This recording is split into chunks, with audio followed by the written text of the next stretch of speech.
All right. Well, let's start episode 209. We're just going to call this the Final Fantasy VII Rebirth episode. That's really what this is. There's lots of good stuff that's happened this week. As Kyle, Jeff, Dan, and I have all been talking about this week in our Facebook chat as we get ready for the show and just talk throughout the week about things that are happening. It's been a pretty unique week it's been a trifecta movie. Yeah. We'll talk about Dune Part 2, TV show. There's probably multiple ones, but the one that we're going to talk about mostly is the new Shogun show on FX and Hulu. All other shows are dead to me. And then, TV is dead. And then one of the best video games, one of the best RPGs for sure, definitely this year. But like, it's one of those ones that you kind of look back over the last several years, like, man, this stacks up against the best of the best already. Like, it's just been a weird week, hasn't it? It's been a weird week. It's been a fantastic week. Yeah. It's been a good one.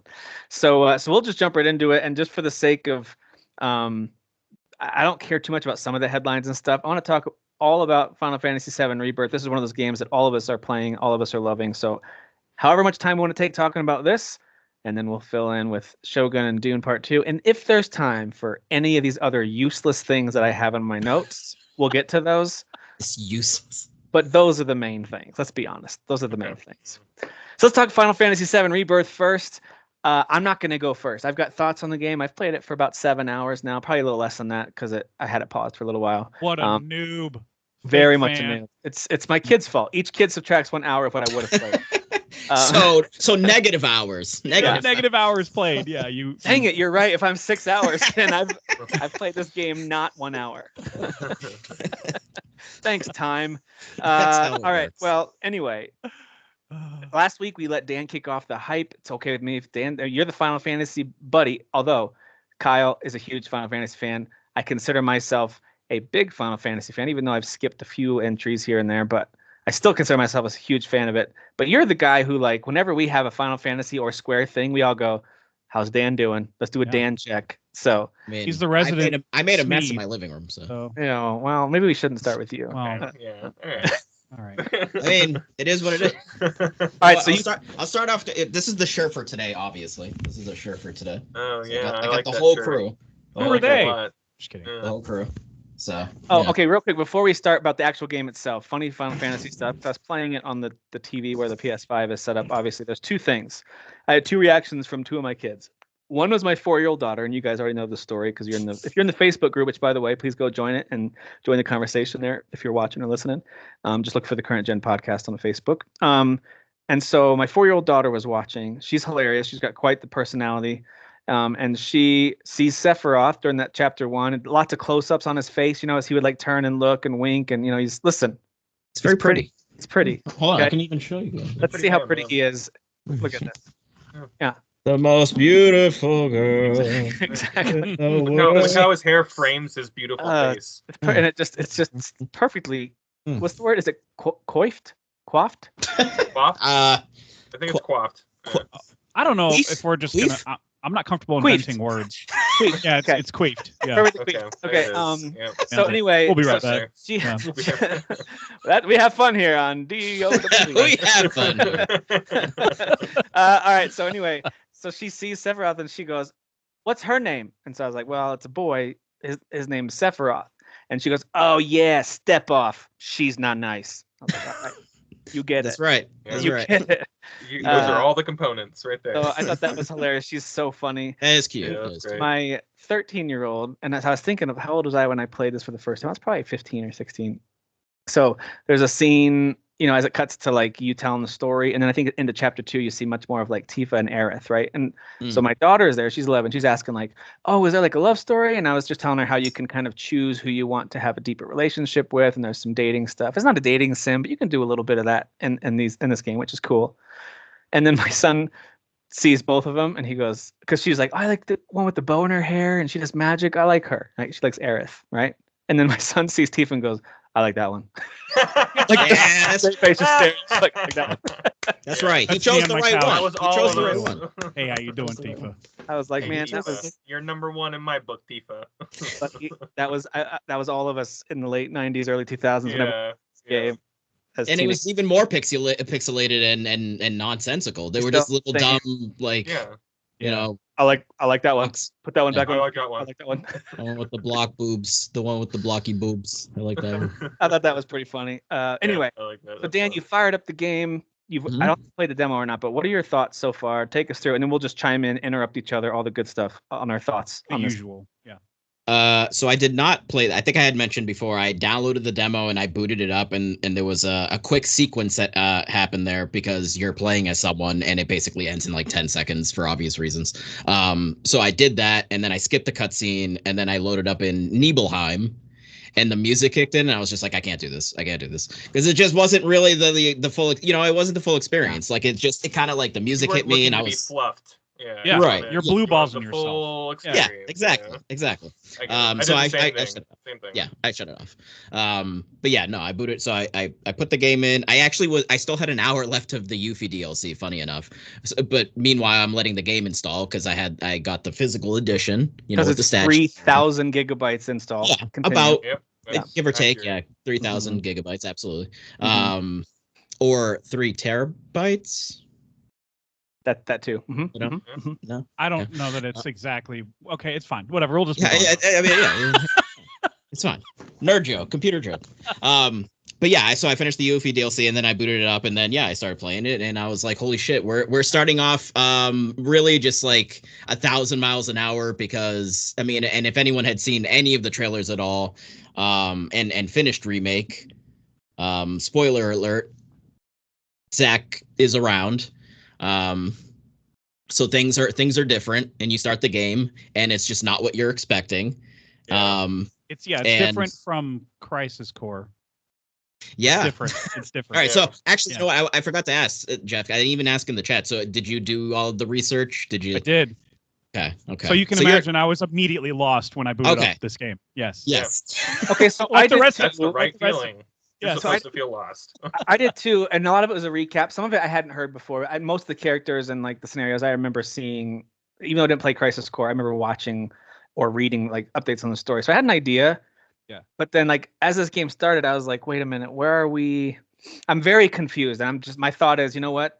They didn't make this for people who only know the deepest of the deep cut lore and they're going to tie it back together. And I assume, this is me assuming this is a great story. They're good storytellers. They're going to explain to you, the viewer, what you saw at the beginning and why you saw it. Yeah, that's a carrot on a stick scene for sure. Yes. You know, and like we're just it's gonna be dangling in our subconscious until it's fulfilled of whatever was going on with that scene. I panicked at first, like shoot, I didn't do enough research already. Like what?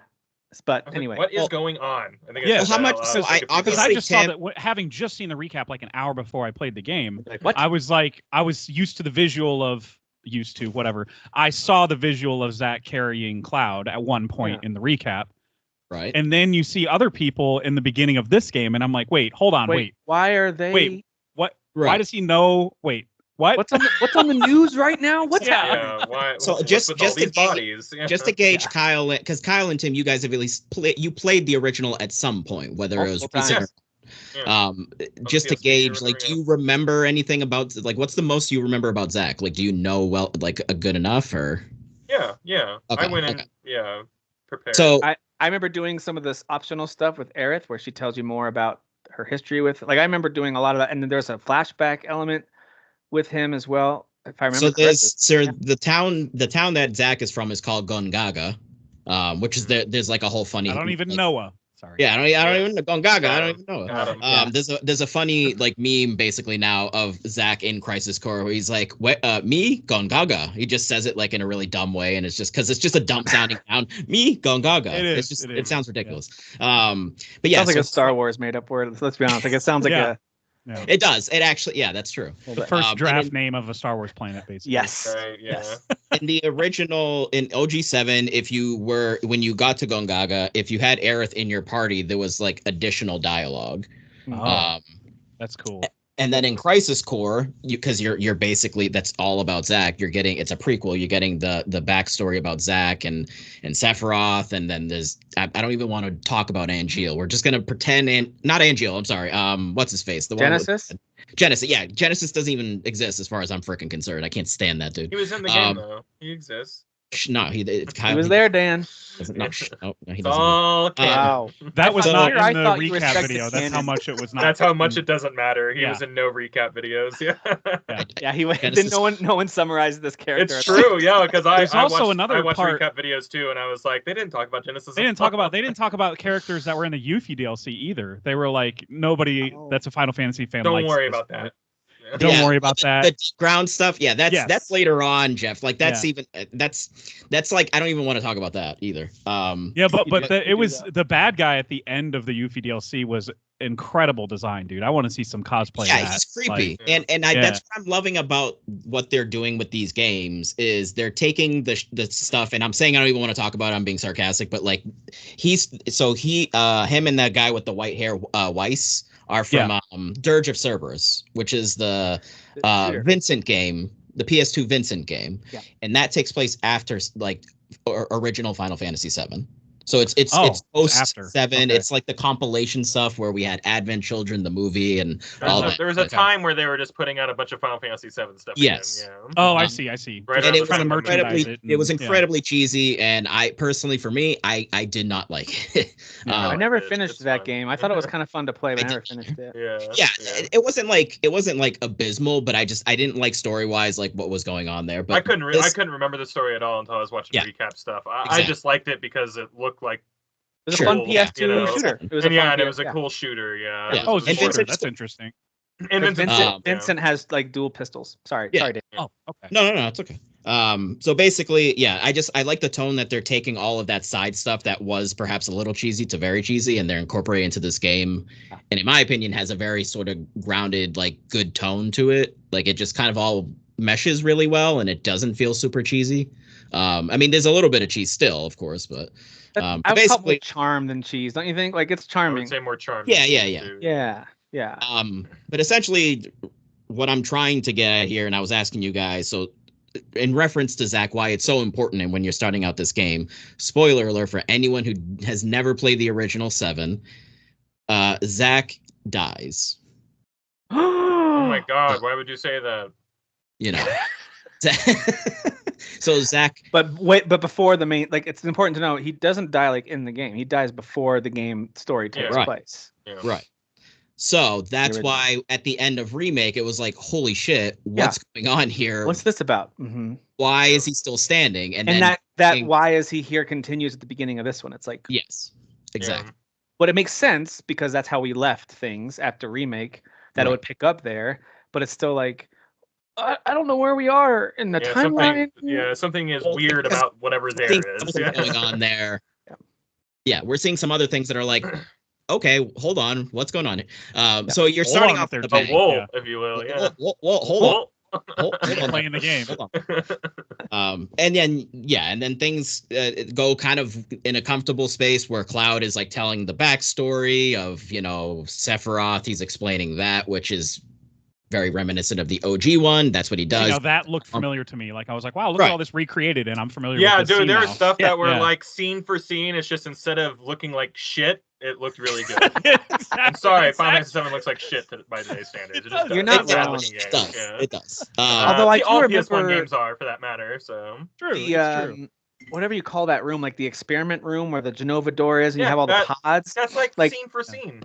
Like that was so cool, and I knew where he was going. I knew what it was gonna look like, but when I saw it, I was like, "Oh yeah, dude, this is so cool." When he looks back and it says Genova, over like the sign. In Final Fantasy VII OG, I actually remember thinking, "All right, well, this room actually does look cool. Like, does it hold up today? Not necessarily because of whatever, but it looked great back then. It looked really. It did, yeah. No, at the time when it came out, like everyone was like, "Oh my god, look at these 3D whatever." Yeah, look at Cloud is raising his single blocked fist. He's angry. Yeah. For that, it was even the animated sequences were really ahead of their time. You know, FMVs, the FMVs, yeah, those blew your mind back then.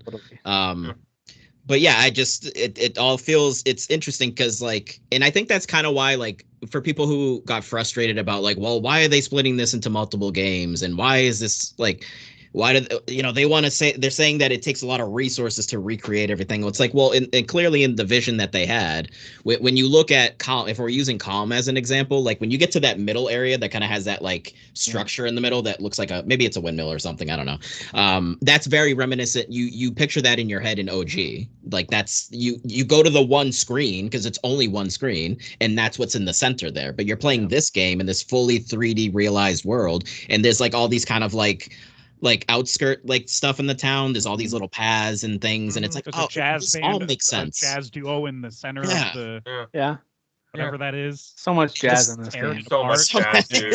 The jazz never stopped since I found it the first time. It's great, just by the way. sprinkled all throughout this game. Yeah. Yes. Great jazz. I don't know what's going on with this composer, but he's like, I'm just in a jazz mood, man. Yeah.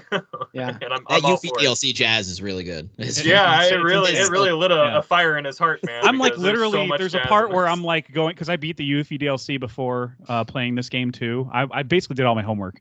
And there's a part where you're literally just going on a slow moving platform from one part of the map to the next, and the drummer's just going. He's doing the end scene for Whiplash. He's just going off. He's going so hard, and you're just standing there. Yeah. It's like that YouTube video. You're not doing anything interesting, but yeah. It's like the YouTube video of the drummer who doesn't know what show he's at, and it's like some kind of like county fair, and he's like drummer at the wrong show gig. They're flinging them up and catching them. Yeah. Yeah. But yeah, I just. Man, I don't know. I have so many thoughts going through my head because there's like so much. A jump from the Zack stuff to Cloud telling the story, which was the demo. I thought that was a little bit abrupt, but also I have a feeling I'm going to fully appreciate what they were doing as they circle back to things and like more things. If combination of this game and possibly a third game, I understand it might not all be resolved here. I do get that, but yeah, it was a little bit abrupt, but then I was totally pulled right back into that flashback story that Cloud's telling with Sephiroth, and I was totally intrigued by that yet again. Well, in my head, what I was theorizing going into this game, it was either going to just start like on the truck with Cloud and Sephiroth. I thought it was just going to like kind of start with that and be like, oh, we're going into like the flashback, like he's in the truck and they're talking. And I thought that's what it was going to be. But clearly, because of the way Remake ends and what they're doing with Zack, it makes sense that they're like, oh, hold on, that's the big deviation. So of course, I feel like they have to get out of the way to be like, guys, we know this is a big deal. So here's a little bit. Yeah. To be continued, Yeah, exactly. But then it goes into the scene that you thought was going to start, though. Yeah, it's like literally the second scene in the entire game. And another thing that I personally loved about Remake, with the changes that they did, just little changes here and there, and just kind of adding little extra scenes.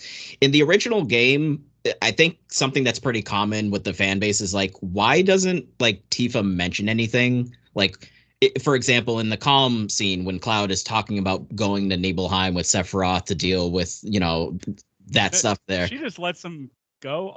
I know. He's talking so long, and she's like, this is bullshit. Like, doesn't say anything. Like, and then later she goes, yeah, Cloud was never there. I was like, what? Yeah. That's what I mean. That's what I mean. She's actually being a normal person and be like, but hold on a second. No. And she's actually like kind of responding. Say that to the guy saying it though. Like, don't go have girl time, and like be like, by the way, Aaron, he's full of shit. It was a little bit summer camp. They went to their separate dorm rooms and talked in their bunk beds or whatever. After they go up to the roof though, and they kind of actually have like an argument. They have it for a second, but it goes on pause pretty quickly. Yeah. Which I feel like you could just have that conversation, Sure, but they gotta build the drama, right? Yeah, well, and I like it because the reason they didn't have that conversation is because like seeds of doubt were like planted. With Cloud, like just right before he has that like hallucination where it's like, you saw her die, like why is she here right now? Right. And like, and she's kind of thinking the same thing. It's like, why'd you just tell a whole story about something that you were not present for? So I understand why they both weren't ready to have a conversation in the moonlight while Jazz was playing. Jazz. Soft jazz. But yeah, so like right out the gate, we're getting the Zack stuff, and we're getting which is cool. I remember that being such a obviously a little further down in the game. I thought, and I feel like teasing it a little earlier. I feel like gets some things out of the way. Because there might be bigger things, I don't know, coming up that we're not ready for. We have 14 chapters to get through, and each one feels like however long it's going to be is up to the gamer. So I feel like they're going to break it up in between with like and let's go back to see what Zach's doing, like chapter 4 or whatever. Sure. After chapter 4, let's go back see what he's doing, and that's enough of that. Let's get back to the main game, or whatever. Yeah, they're gonna be sprinkling that into. That's what I feel like they're gonna do. Which is gonna again blue balls in us, but I mean it's like it's cool. Like, they had a story in mind, it's cool. Yeah, it's like, because really, why is this happening? Like, is it fate trying to throw them a bone and Zach's gonna help, or is it Sephiroth pulling some bullshit to do something? Like that's what I'm wondering in my head. Like what is the reason of him not being dead? Whether it's their timeline, a different timeline. I was gonna say maybe he's elsewhere. Who knows? Like it's all a big weird salad right now. It's a very weird salad. Yeah. At the end of the calm scene, though, that's when we get the shot from the first trailer where they open the door. Yeah. The gate or whatever, and there you go. You got your like open world, whatever you want to call it, which I wasn't expecting. Like, I'll be honest, I was definitely intrigued by the narrative stuff, but knowing it was flashback, I was like, come on, get me to the open world. I was kind of like getting really. It was a good tutorial, right? To kind of get you to the tutorial and setting the action, the core action elements of like press square to do this, and that's it. But once you get to that open world, dude, the whole thing just changes. Like, the whole thing, and that's when I really started falling in love with it for sure. I like the bait and switch, because I was thinking in my head that door was the door that when they climb down the highway in OG, there is sort of like an outskirts and then like a gate that you open in OG.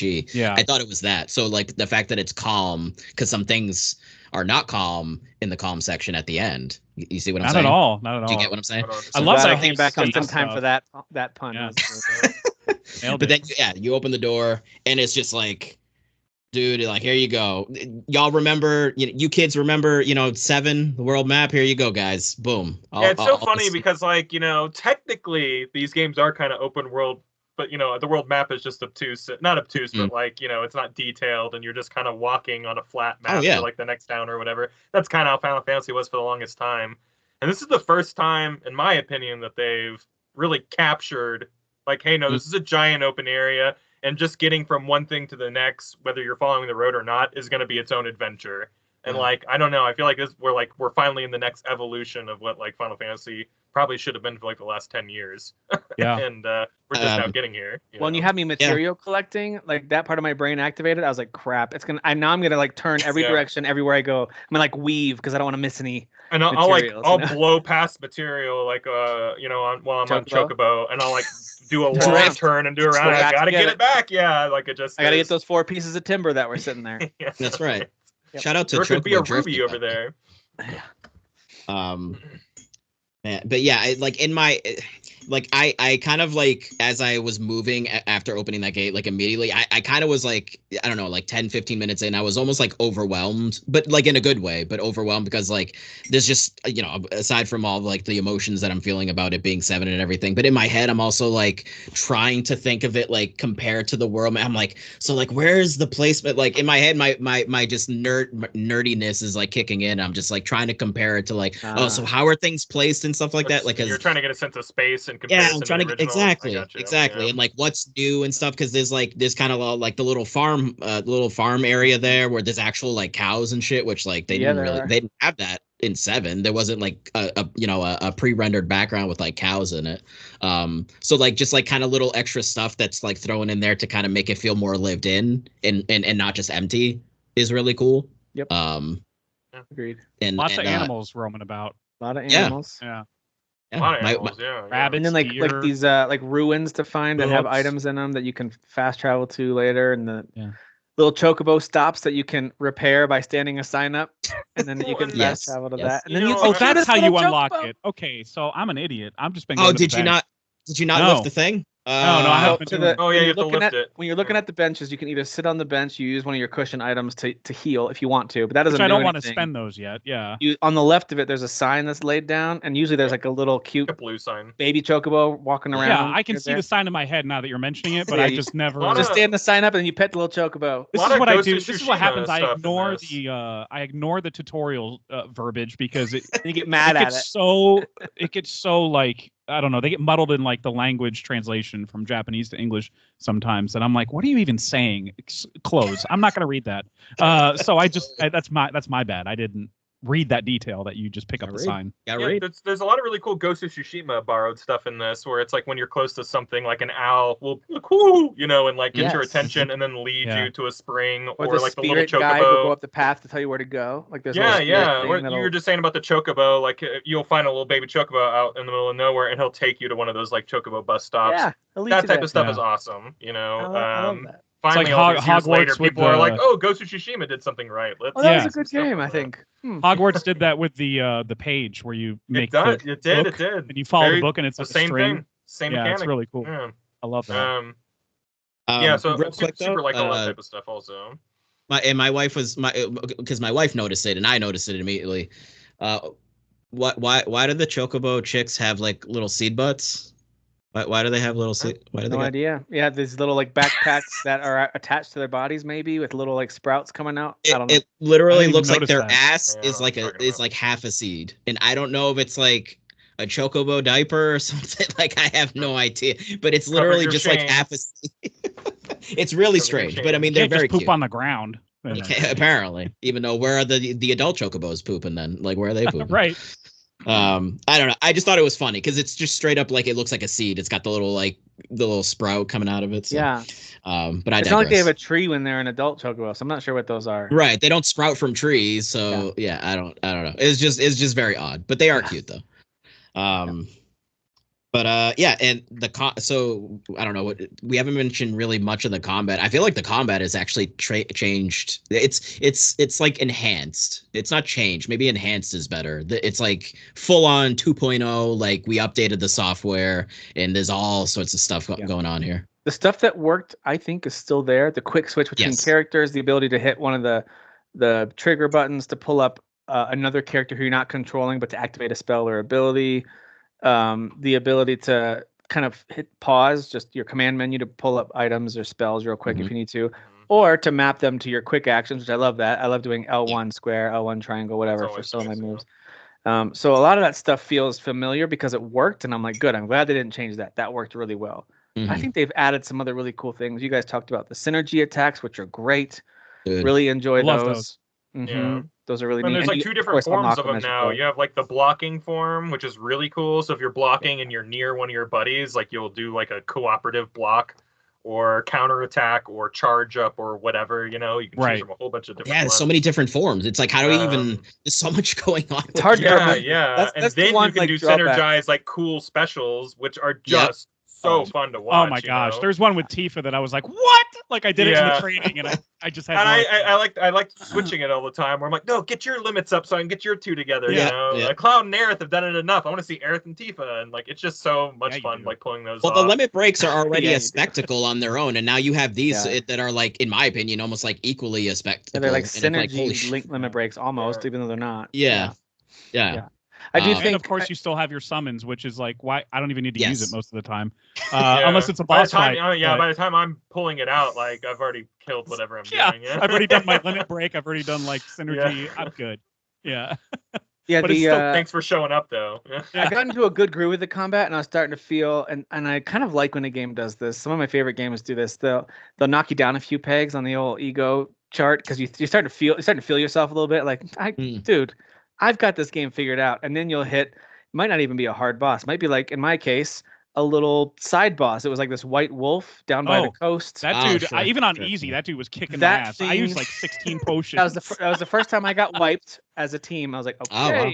So I reset that fight and was able to actually manage it better. I was just kind of like loosey-goosey playing it. Yeah, it was a side whatever. Tim just swinging his Buster Sword around. I really was. Like, I was not trying very hard, but by the time I looked over, I was like, oh, we're all down to 200 health. And then he did his like fire explosion move and we all died. Way too late by then.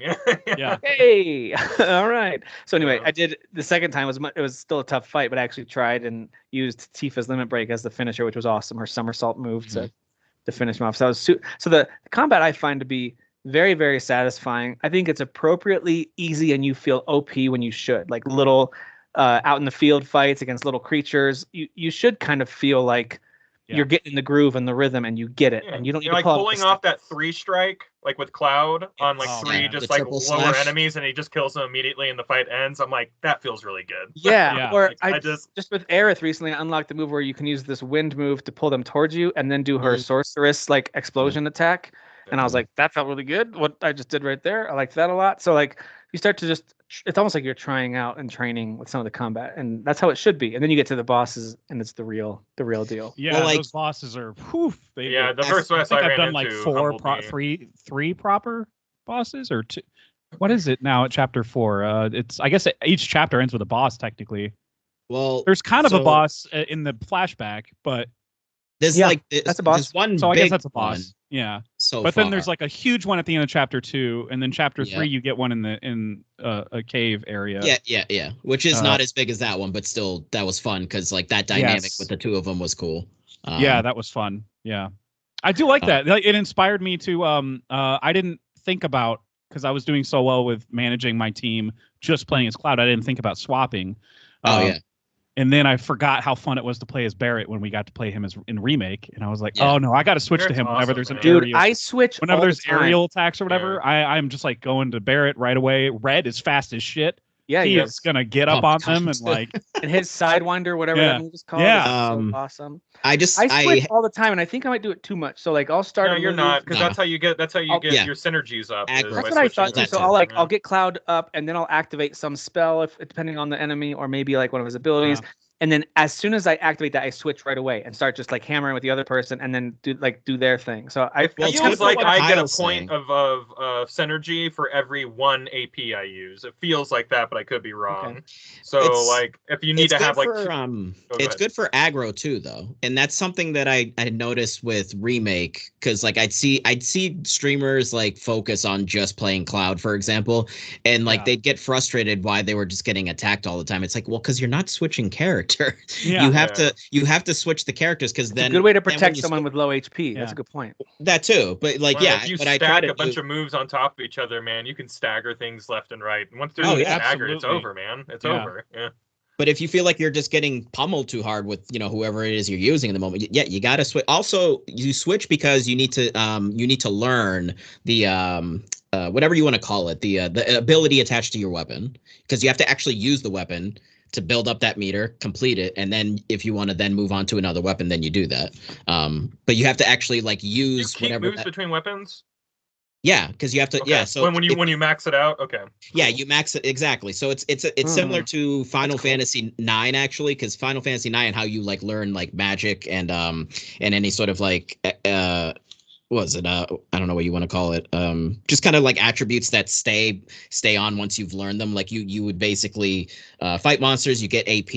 It would then permanently master or learn those like moves and so on and so forth. So it's similar to that. Like you're learning those things. You have to basically swap for multiple reasons, but that's also another reason too. So I don't know if Jeff you had noticed that, but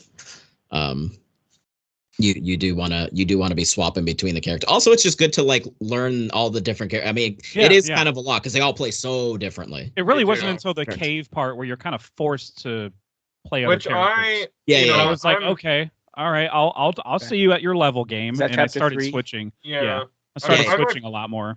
I'm probably further along than most of y'all, but I'm still not very far in the game. I hope there's more stuff like that where like your team split up and stuff like that. Yeah. I just wanted to say that because that chapter was refreshing. Yeah. Final Fantasy VI has pairing off people together and just hearing their banter for a little while and doing. I hope that they explore that a little more because I like that part a lot. 6 has some of my favorite like party split mechanics, especially towards the big midpoint, the big like mid game everything changes moment. Yeah. As you're building up to that, and then you split off into these 3 different parties, and you have like I loved that. So I'm glad to hear they're doing something like that with this too. Yeah. Yeah, it helps you explore. I'm still in chapter 2, and I got like, I went back to Calm and got a bunch of side quests. I've talked to Chadley, which is the dumbest name. I talked to Chadley and got. I've unlocked, I think, 2 of the towers now, so I keep getting all these little icons popping up, and I'm like, this is gonna. I can't just let it go. Like as soon as I got end of chapter 3 is you going to Junon. I don't know how to say it. Junon. the second region, which is probably an equally or if not bigger map. I don't know. I haven't exported much yet. But as soon as I got there, I was like, no, I have so much stuff to do in Grasslands.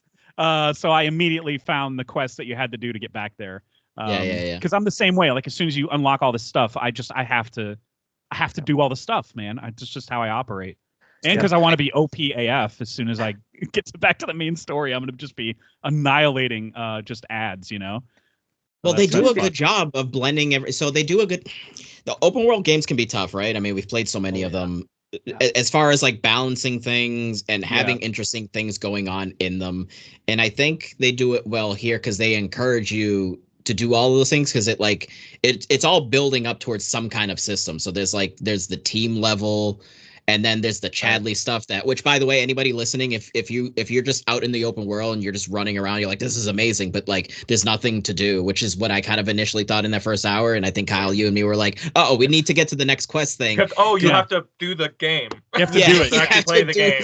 So I stumbled upon the first like card shop and I was like, I can't get into this. Right. Oh, you know what? I'm just not going to explore. Like I ran across one of the.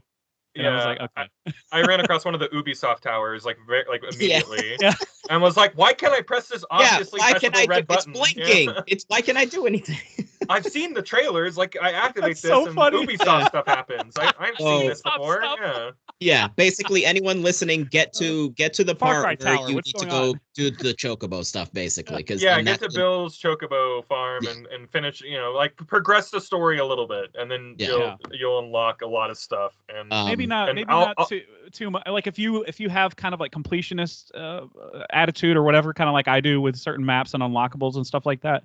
Don't move on yet. Like just make chapter 2 last as long as you want it to. Yeah, like just that's what I'm doing now. I'm in chapter 2 right now. Well, exactly. Yeah, I would settle into even though like you might be a couple levels lower than some of the missions. Like all the missions are doable if you have a hand on the combat system. You can fight stuff 2 or 3 levels over you. I think so too. So and I'm on easy, so like of course you can do that. Absolutely. But if you're comfortable moving on, just move on. It doesn't matter. But like, go at your pace. But like, But I don't feel bad about like sinking your teeth into that first area because it's big and there's a lot to see and it's cool too. Yeah, pretty cool. Yeah. With the summon stuff though, it is kind I haven't of done any summoning yet. Okay, well, so with the summon stuff, because I had found that cave first before I went to the chocobo farm the there. Titan cave or whatever. Yes, and I was like, dude, what is this? Like, what's going on? And then I kind of thought about it a little later, and I was like, yellow earth. Oh, maybe it's summons. And then Chadley was like, yeah, so summon stuff, and I was like, okay, that's what it is. So basically, and then you do Chadley, the Chadley simulator. You're doing analyses like on their essence or whatever, something like that. But it's basically how they are kind of wrapping summons in there and how you're getting summons. It's still through Chadley, so Chadley's still very much involved in all that and getting new materia, and unlocking new summon materia. And when he talks about so Titan's the first one you can fight, you go in to fight him for the first time, and he's gonna just demolish you. Wasn't even close. Because he's at full strength. Well, because it says sync to level, and you're like, oh, I can take this on now. Then right? No. So you have to find that cave, and then you have to do a little mini game thing, and then it basically scan the. It's like a Guitar Hero type of thing, but then they remove the buttons, and you have to remember. It says on the description for it, like if you want to power them down, you need to scan a summon crystal or something. Yeah, that's analyze. That's what the cave is. It's a phenomenon. I think it's like called a phenomenon Intel. Something like that. It's one of the things that unlock whenever you do one of the Ubisoft hours. So it'll unlock and you'll see it on the map. It'll look red. Yeah. It also strengthens the summon materia. So if you did somehow beat him, you're not going to get the 4-star. Like he's not going to be fully like jacked. He's not going to be fully powered up. Oh, okay. That doesn't feel very weakens nice. him every time. Yeah. So it basically weakens him, but it's also making it so when you unlock him, the materia you have of Titan is stronger. So like it's better to fight the weakest version of him for you in the long run. Basically. But I think it's there to give you like this challenge, like later on, if you do want to fight him at full strength, then it's like, hey, go have at it. Then I like this edition a lot because it feels like, hey, we're doing something on the land that like equates to you getting a summon rather than Chadley just going, hey, I got a new god Pokemon if you want to unlock him. Right. Quick, It just with the first game, I was not into how the summons, were introduced to you. In this one, there's like lore reasons, and it seems like there's a summon per area, so it's like you get to learn a little bit about that summon. Well, because they're attached, they're tied to the environment. Like he's talking about and why the whole jaggedy freaking. They live in a sense of space, or come from a sense of space now rather than same with the chocobos, really too, like right where it's like you have to wrangle a chocobo in each area. Right? Yep. Okay. And follow the footprints, much like you did back in the day. You'd have the little chocobo footprints on the world map, and you'd have to run in circles around the footprints and wait for the chocobo to show up, and you throw a Gishel green at them. Greens at them. So it's pretty similar actually to that, which is really cool. In the second region, you have to be stealth to sneak up on them and tame them or whatever you want to call it. But like the second region where you have to get one that climbs. The sneaking up on them using train cars was such a cool mission, dude. That was so cool. Yeah. Very Metal Gear Solid. Yeah. Metal Gear Chocobo. Because at one point you do have to like go around it as it's moving, and you're like, don't see me. And changing what side you're on of it. It's really cool. Yeah. I'd love to hear Solid Snake say the word chocobo. I would just love to hear his voices. Chocobos. Otacon. Is this a chocobo? I do like the whole Chadley. Like I was skipping a lot of the Chadley stuff in Remake. I don't remember. I think it was just like the reward wasn't really worth it. Whatever. I'll just beat the main story. And in this one, it's like y'all had to be like, that's where you get materia. And I was like, no wonder I feel so short-handed on materia. Yeah, I'm like, no one has materia. I'm spending all my money on materia. I'm broke. I still have empty slots. I was so mad for like the first 15 hours of this game. And then finally, I went back and did all the tutorial Chadley. It's literally just tutorial basics. Gives you materia. It's so easy. And you could fall asleep while playing these missions. And you can get experience. Now, if you played it a bunch and then go back, I'm sure the experience is nothing. But for me, I leveled up twice during those things. I leveled up, doing it, even though I was still further in, because there was enough there. I was like, dang, you're getting XP. I leveled up my weapon and materia I was already using, which was nice. Yeah. So you're getting XP, which is there's cool. a lot of benefits to doing it for sure. And it also does give you some good tips on playing. Like when you get into combat, and I do this with almost every game I play, I'll get a comfortable rhythm with some of the abilities and I ignore other things. So this does a good job of showing you hey, try this. The game is doing a really good job, kind of I think Dan alluded to it or said it flat out. I can't remember. Memory is shit now. But the game is really good at balancing that, where it's kind of forcing you to use everything at your disposal, especially in the cave where I'm like, I haven't used the summons yet, but I'm getting my ass kicked by 2 or 3 ogres. So I might as well just do it. It kind of forces you to actually think about what you're doing, how to use your synergy and stuff like that. Instead of just mashing square. And I haven't even mentioned. So I have my I have stance my main position swapping. I forgot about the stances too. Wait, the what? I have my main. The Cloud has stances. When you hit triangle, he goes into a different. Like Punisher. The Punisher stance is insane. I love that. It's so good. For staggers, it's good. But yeah, I have my main party now. Right. Yeah. When you hit triangle, he'd go into the stance, you'd block, and then he basically always does the counter. But he would just be really slow. He would kind of just nudge along, which is what he still does. It's just animation-wise, everything just feels faster and a little more fluid compared to Remake. So, but yeah, we haven't even mentioned so Red 13 is in the party. I mean, he technically was at the end of Remake, but he was not playable. He was just kind of there. But now we have him as playable. And I got my Cloud, my Tifa, and my Red 13 guys. I got my main team. I got them right there. Was that your main team? My swap out Tifa. Swap out Tifa for Barrett, and that's my team. I like the shooting in the game. It feels really Barrett, good. That's all about the boy squad. All right. I switch it constantly. Sucks, I'm constantly using that 3. You have 3 different squads that you can set up. And, I do love that. That's so cool. And when I do swap, I do swap for the 2 ladies, and they're doing I don't know, they're just good magic users. What can I say? And good to look at. So whatever. Hey, Tifa can do some punching and some kicking and some stuff. She's really good at staggering. She's fun enemies. To play as. She's so incredible at pressuring I people. suck as Aerith. Whenever I switch to her, I'm like, I don't know what the hell I'm doing. She's tough because she's just doesn't move around fast. Hold down the magic button or the attack button. Charge it up. You want to release that familiar out to help you fight. And stuff okay. Like that, so. Gotcha. And also, she can do a little warp move, which is pretty handy. That warp move is rad, especially when she goes behind him and she's like, over here. I'm like, aw. Yeah, while she kills things, Yeah, She's murdering. Aerith, I do kind of always use as like my healer, so it's like she's just kind of there to just like Auto cast cast and stuff like that.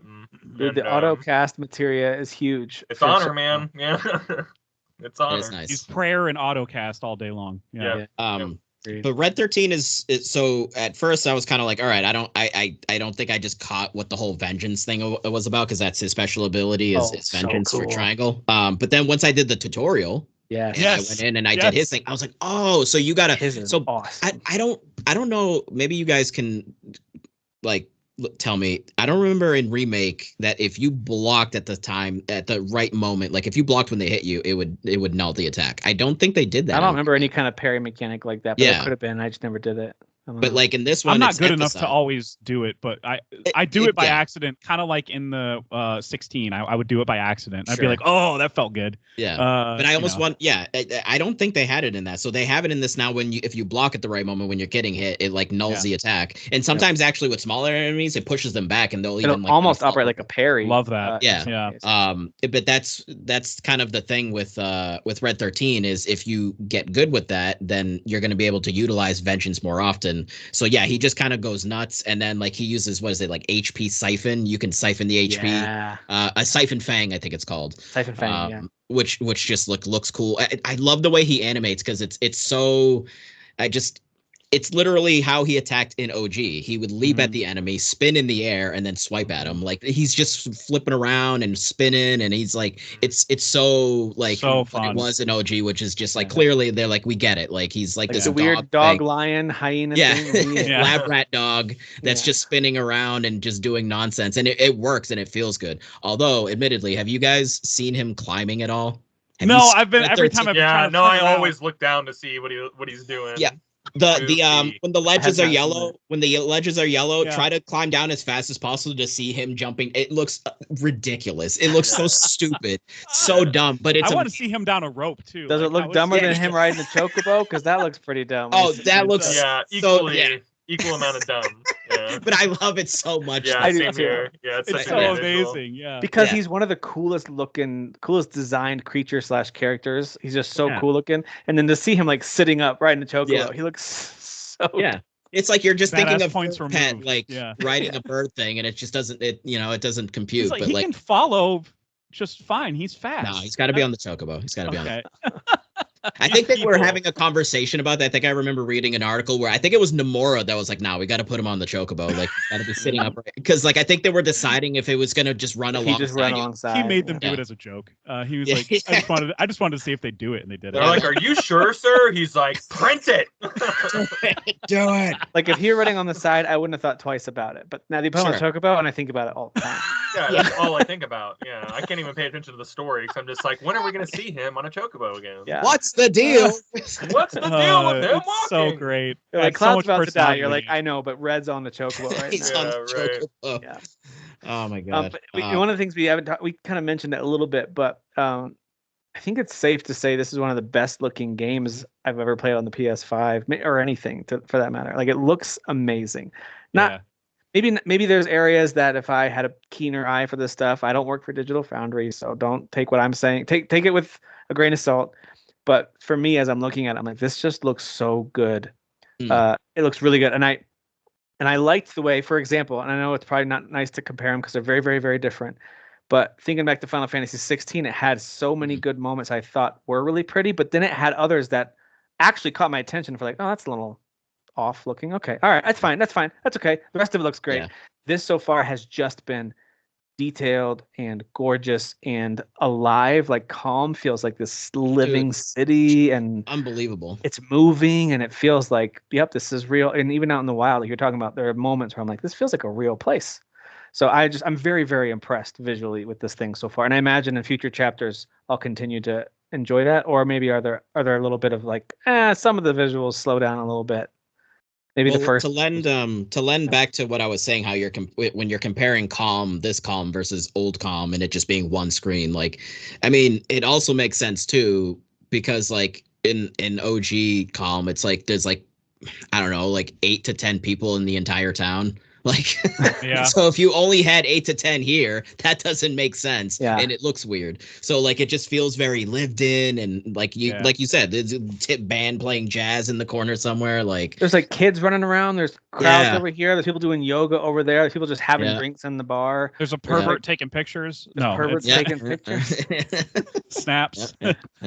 Taking those damn pictures. Yeah, it really snaps. does. It really does feel like a living, breathing city. And it's really awesome. It's very. And when you go on to the overworld, like there was this one spot where, like, I don't know, like it just kind of caught my attention. But there was like these like decommissioned tanks that were kind of half rusted and just debris and scrap everywhere. And I was like, and then there was like these 2 giant rusty tanks, and it's like, what's even going on here? Like, what was it? Was this like a fueling station? Like, it's similar to like the farms I was mentioning. Like they've sprinkled, even if there's not necessarily anything to do there, they've sprinkled in all this like environmental stuff to just make it feel, again, like it's actually lived in. They're like, we're gonna make this like try to be as like one for one as we can to like the world map of OG, but we gotta add stuff in here, and I think it works really well.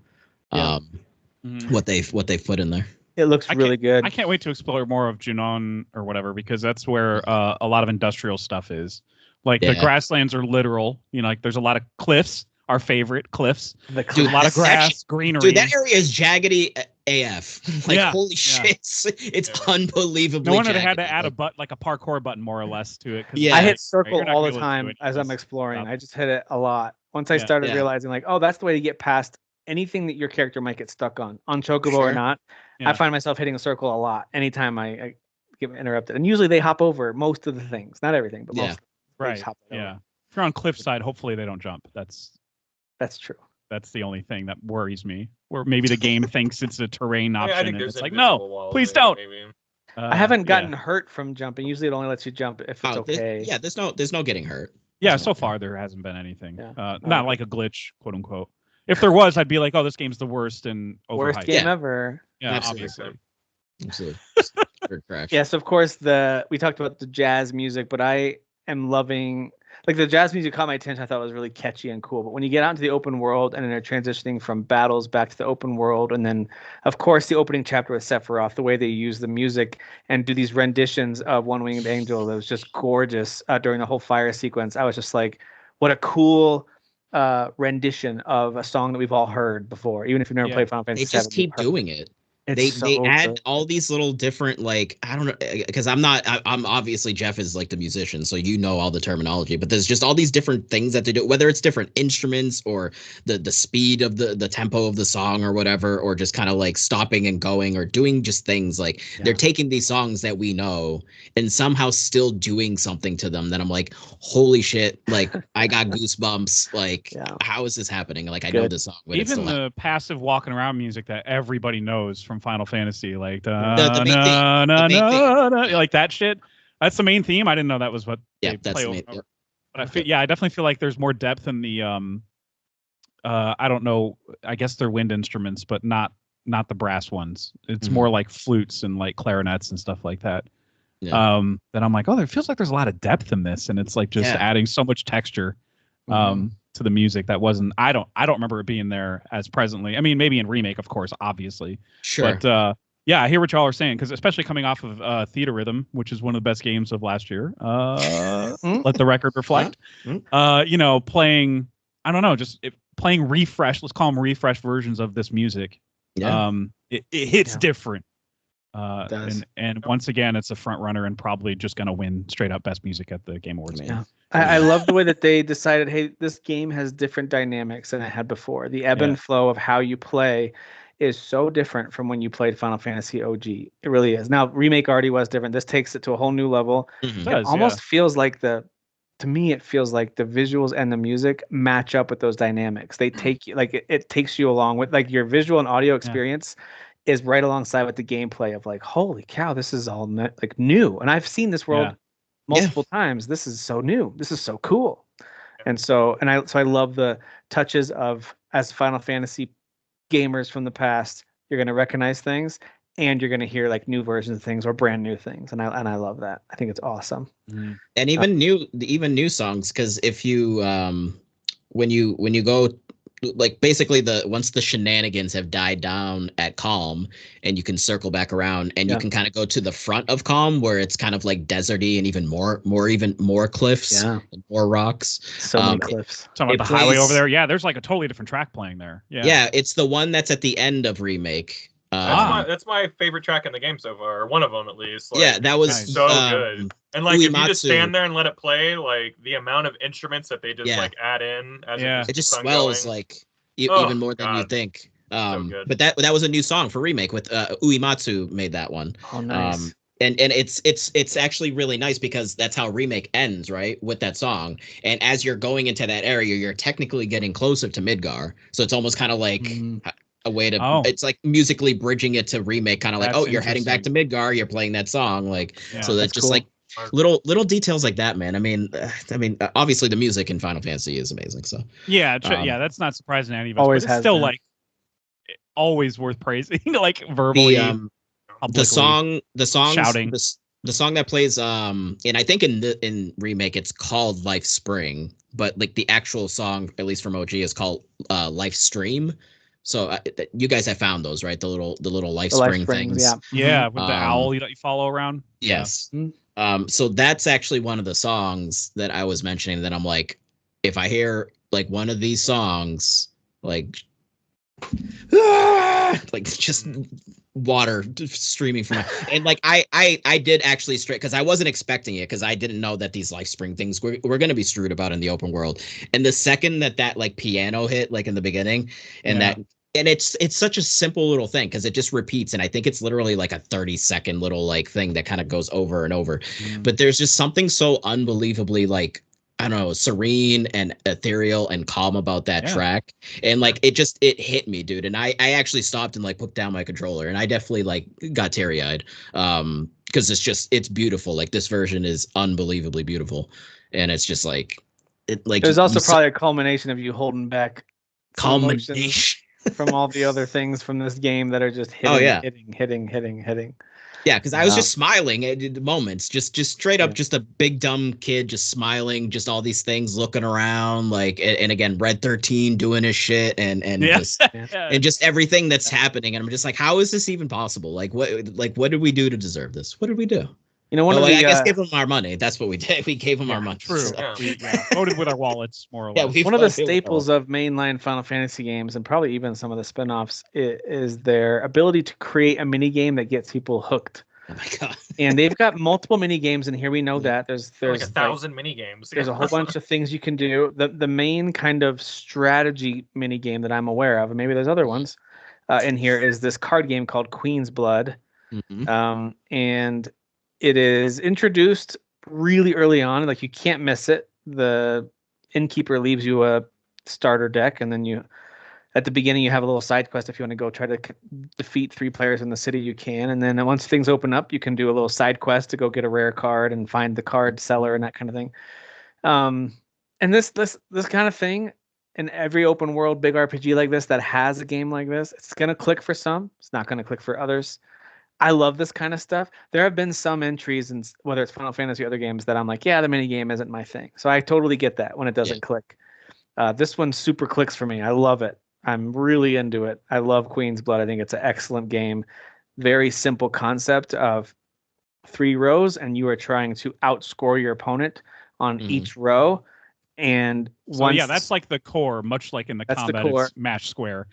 That's the core. Exactly. Yeah, the core is defeat there's your so much more going lanes. On. And you don't even have to win the most lanes. You just have to get the most points. So if you happen to get like 10 points in one lane, and then you lost the other 2, but they got like 4 and 5, you're going to win 10-9 because you get 10 points from your lane, and they just get 9 from theirs. So that's kind of how the scoring works. Even if you scored 9 and they scored 10 and beat you, you don't get 9 points. Only the winner get those points. So it's a very basic way of kind of divvying up the points at the end. But so it's quote unquote simple in concept, but it gets challenging real quick. Like the second person I played, I had to restart that one like 2 times. Like, okay. Yeah. I see what they're doing. It took me a lot longer. I would just recommend people go in more stubborn than usual until you understand it. Because I played, counting restarts, I played maybe it's in the double digits rounds. Yeah. Against 3 people. That's it. Just 3 people.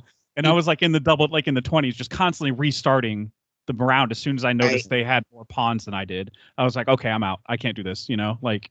I feel like you can't play defensively. Like, it's not a game to play defensively. You can't. And as soon as you sense that, because you'll fail. lose. Like, once they take the middle ground, then you're kind of done. If they take the middle ground, for the most part, unless you have really high scoring cards. Unless it's a single pawn, then you can be like, okay, I can beat that. Like, with if you have one some card. if you have really high scoring cards and you're trying to just build up pawns on one or two spots to be able to play those, maybe that'll work. Yeah. But every time the winning round has come to me beating the hell out of them, because I would be able to score the third slot, like in the middle of the row, without even having to play the previous two. And as soon as you do that, it's like game over for them, especially on two rows, no less, because they can't play. They can't play past your card. If you can take over where their pawns are, you can quickly make them have to pass, and then they're in trouble after that. Right, exactly. And then from there, it's just building up the. And I know because they did that to me a couple times. I was like, okay, I don't like this. I hate this. Everything about this restart. Like, it just as soon as I. There's definitely the RNG element to it, which is the case for any card game. I mean, Triple Triad. I love Triple Triad. That's from Final Fantasy VIII. I freaking love that game. But even that game, also a card game. I don't know anything about it. So basically, real quick, like the cards would have like 4 like numbers and then their letters, which are higher than the numbers, left, right, up, and down. And basically, like if I have a 9 on the right side and they plop a card that's like a 7 facing my 9, like they can't take my 9. I'm gonna take their 7. So it's just more of like my almost like higher. Reversi or Othello. If you ever played that game, it's a little more of that vein where you're you're trying to flip it over. Right. And this one reminds me more of, if you ever played the tabletop game called Blockus. Have you ever played Blockus before? That sounds familiar, but no, I haven't played. Where you've got this square thing, and then you've got 4 players, each have a different color of these kind of clear Tetris looking pieces. And you have to try to take over as much of the board as you can. But if you play defensive and are just filling in your little corner, you're going to lose every time. Like, you might finish third, you might not finish last, but you're going to lose. You have to play aggressive and get out into the middle of the board and try to block them from getting into. You almost have to like create a perimeter. This game has a little bit of that too, where it's like, pick a lane to just control and maybe have a secondary one that you kind of want to be good at, and don't worry about the third one, and you'll be usually you'll win if you can. I found that strategy to be truthful, unless they start packing that third row I leave empty with pawns. Pawns give you the edge in where you can land your cards. So you'll definitely want more pawns on the board too, and kind of like almost like starting out, ignore points. Almost like completely. Because at first when I started it, I was like, okay, I was just putting cards down. I was like, whatever, I'm losing. What's going on? And I was just stubborn and not reading the Japanese stuff. Not reading the Japanese. Couldn't understand the instructions to save my life. I was like, why are they talking about totally different things now? I don't understand. It's like they were explaining the plot of Tenet to me. I just didn't understand it. Time. But, anyway, eventually I figured it out. It's still tough, and like Dan said, there's that RNG element. So obviously you're gonna have to restart a few rounds every now and then. But I was so stubborn in the beginning. You know, true. That too. I did actually. That's at the card store when you go to play the guy that runs the shop. You can buy stuff off of him first. Yeah. So I just went ahead and bought another pack, and I bought an epic card or whatever it's called, a legendary card. There's a Titan one that's really good. Yeah. Fat Chocobo. And the Titan one got me through that final round. Like, I beat him and ended up beating him like well over 5 points. Like, I just beat the hell out of him. Like, but it helps to rearrange your deck away from the starter deck. And like Tim said in the chat too, build up your points. Don't start with 4. Start with 1. And care about the pawns basically, and then eventually put in your bigger cards, I guess. I do think for most of these games, you're right, there's an RNG element, but if you structure the deck in the right way, oh sure, that's very rarely will you get such a bad draw that you can't even win. Like, you can win. Like, there's a way through a lot of the draws you'll get if your deck is constructed in the right way. But yes, there's certain element where you're gonna think a draw like, this is useless, I cannot win. These are all cards I can't use till later. So yes, that could definitely happen. I'm also extremely grateful they're kind of spelling out your plays for you. Like, as soon as you highlight a card, it tells you the gold spots on the board you can play it at, and then you can hover it to see how many pawns will you get from it. What's the points look like. Thank goodness it's so forgiving in that sense, because I would be totally effed. I got to a groove where I would leave one of my first row spots empty, and I would actually, because of the other cards I was putting, it would charge up to 3. Yeah. And then my magic pot would show up at the end, and I'd drop it on there, and it would power up 2 other cards on the top and bottom rows every time. Like I would just leave the middle one. I've still been struggling to figure out where to use the magic pot. That's extremely useful. Okay. Got to be in the middle, somewhere on the middle lane. It just depends on where. I got the Grenader. Okay, He's extremely useful. I haven't been able to use him yet, but he's extremely useful for like he can take down the points of an enemy's card by 2. Nice. I think it's 2. So that's what I was positioning. Basically, you put him on the front line, I guess, to try to like. You'd have to put him in the front line or second row, but I still haven't been able to use him in a place that's beneficial for me. Like usually, it's like a 1-point card, and I'm like, I don't care about that. Like it's not a 4-point card it's going against. So I just haven't been able to figure it out yet. But that's what I wanted to reference with Triple Triad, because like I got, I think it was one of the cards from the packs of that card guy where it's like, oh, so now you have a card that does like enfeeblement stuff, and I was like, hold on a second, what's going on? Hold on a minute there, dude. So similar with Triple Triad, in the beginning when you're playing Triple Triad, it's very simple. Again, it's just a matter of math. Like my number's higher than yours, I flip your card over. But as that game progressed, they would introduce all these different rules. And sounds like Inscription. Inscription does that too. Yeah. Okay, now that you've done this round. Yeah. Yes. But like it was really confusing because like that game unfortunately didn't have the best tutorials for Triple Triad, so it was kind of it was a little bit of a guessing game as you progress further on. But in this one, I have a feeling they're definitely gonna give you the appropriate tutorials. What's funny is Final Fantasy VIII was not my favorite Final Fantasy, just in terms of like setting, story, characters. I liked it, but I didn't love it like some people did. Dan, I know you love it, but I just didn't love it like some people did. But it had my favorite and probably still my favorite Final Fantasy mini card game. I love Triple Triad. It just Triple Triad's so popular. It's in 14. They have it in Final Fantasy. Really? I didn't know. Yeah, that's cool. Like it's literally that popular because 9 has Tetra guys, been playing this for a long time. It's there. And there are fans of Tetramaster, but like Triple Triad's way. Tetramaster is so much better. No, actually, I would even say the Yuffie board game, I forget what it's called, but I actually enjoyed that too. I just didn't play it a lot because guys, you're in for I don't even want to say, but like you're in for a treat. Oh my god. Oh nice. You're in for a treat. I had so much fun with that. You're basically just dispatching your soldiers or whatever and just trying to take down towers. Like it's just that's cool. 3 towers, Jeff, I think, on a board. You're in chapter 4 like me. Please go look for is it a side quest? Or no, it's one of the things that hopefully the tower gets introduced in a side quest, because that's how I tend to. It's one of the towers. So find one of the towers that's going to unlock one of the.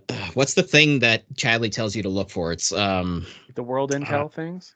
Yeah, but there's like an item that there's a name for like these little items that he tells you to find. Like, I found one of these. Go look for it.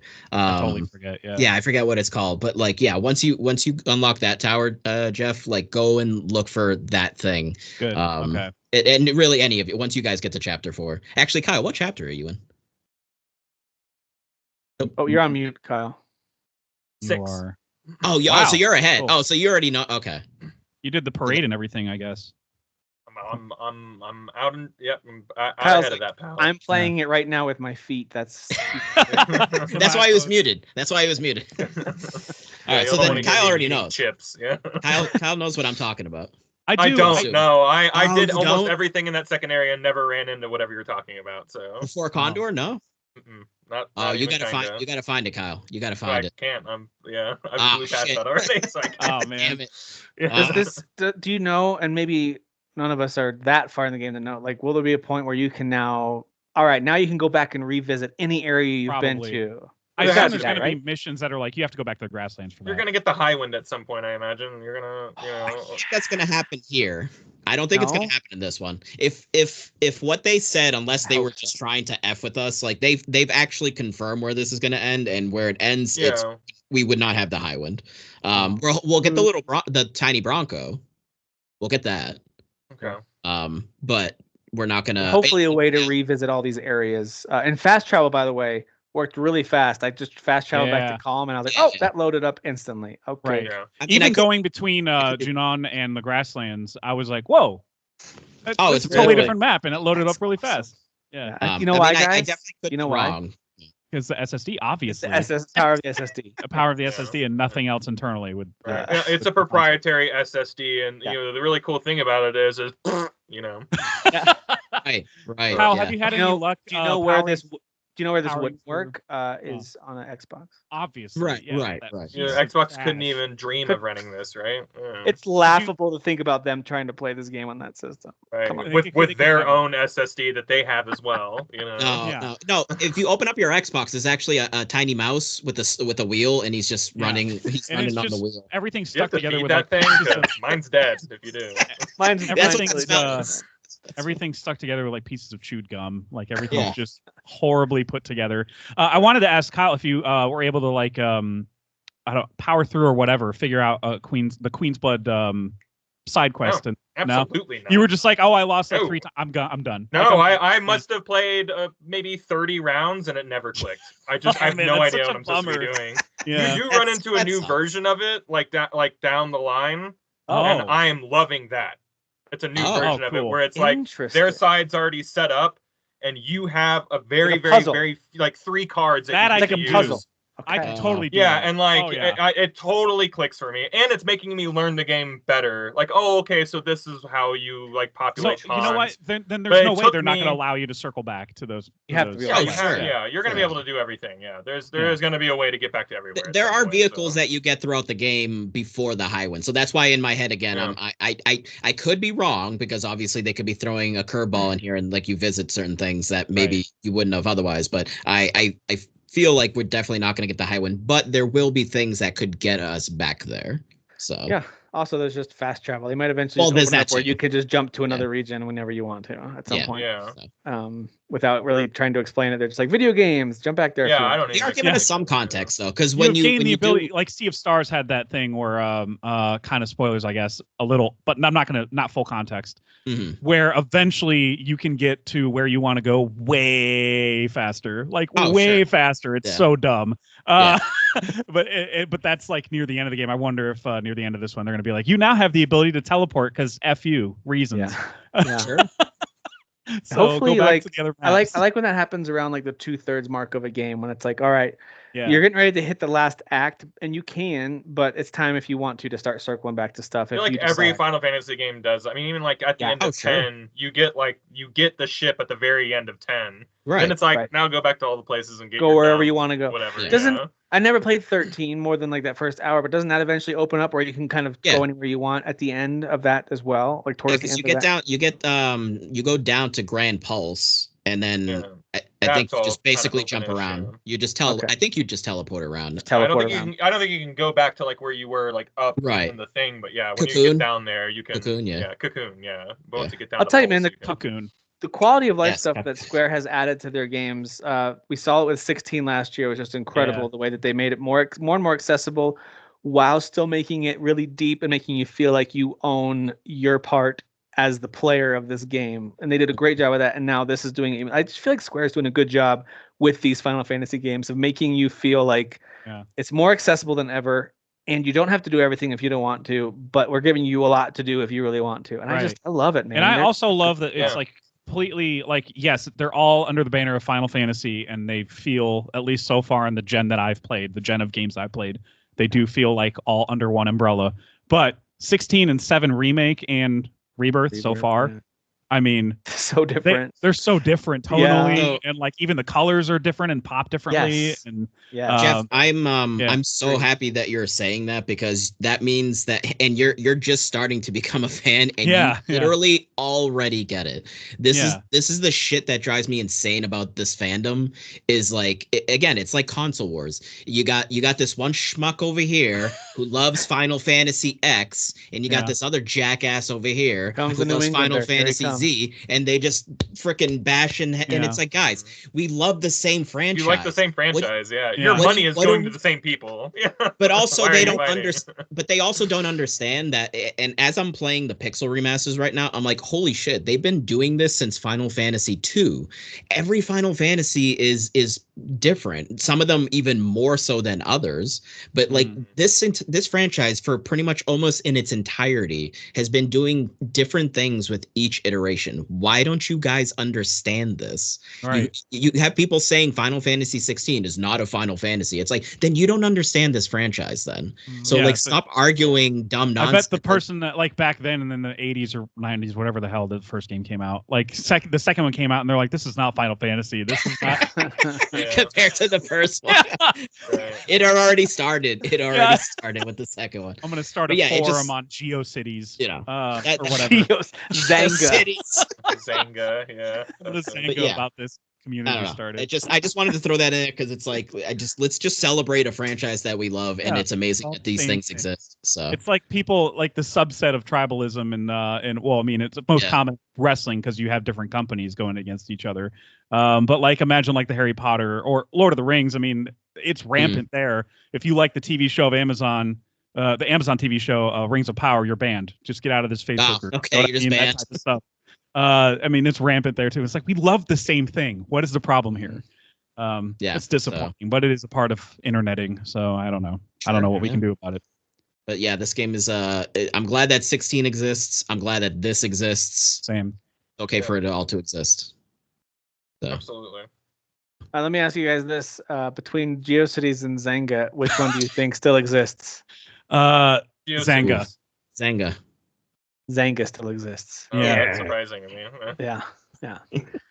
Because now you have like Squarespace took over and like those other WordPress. Well, I use WordPress for pretty much everything I do. Yeah, right, exactly. Awesome, you had the monopolies come in that made things way easier, you know. Well, WordPress or they is monopolized later, I guess. WordPress that too. That's a big deal. You just have to. Hosting. The only thing you pay for is the domain, right? If you want to actually get a website. You pay for hosting, registrar, and then any plugins that cost money. Otherwise, it's totally free. Yeah, it's free, man. Anyway, all right. Well, listen, we have a lot more that we're going to experience with Final Fantasy VII Rebirth collectively as a group.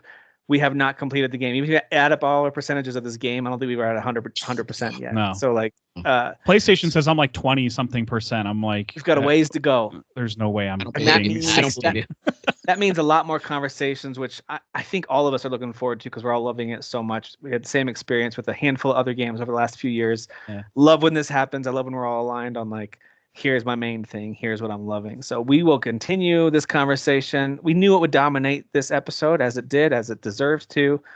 But we're going to shift gears a little bit now. We're going to talk about a movie called Dune Part 2. All right. Let me do a pseudo intro because we're totally going to clip this out for Current Cinema. Hey, welcome to this week's edition of Current Cinema. We're going to talk about Dune. That's it. That's all. Just that. It's the current gen guys here to talk about it. Here you go. Dune. Jeff, thanks for inviting us on this week, man. Appreciate it. We all migrated Tim, over likewise, to a totally in a past different life, studio. Yeah, totally different clothes.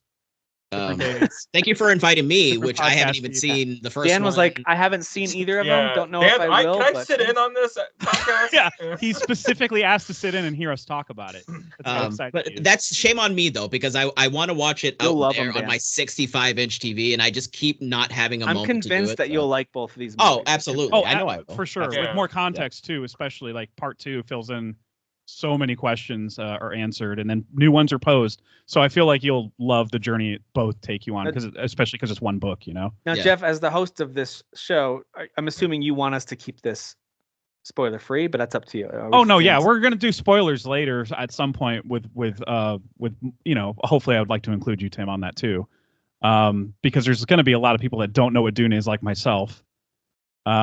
I'd always do research after the fact on an adaptation of something. I always like look up what was the book like, and then I compare. So like I went in blind to both movies. So I'd like to keep it spoiler free because and then on the spoiler cast we'll try to talk differences and stuff like that. Okay, cool. Kyle knows way more about the books than I do for sure. Kyle, have you read all 6 books or 6, right? No, absolutely not. I have read the first book, and I know everything that happens in all the other books, but I'm not reading. Like, it's so, especially by book 3 and 4, it's so like, well, I'm not fucking reading You're this. like, what are these words? These aren't words. Written like a guy who's on a lot of drugs, you know? Sure.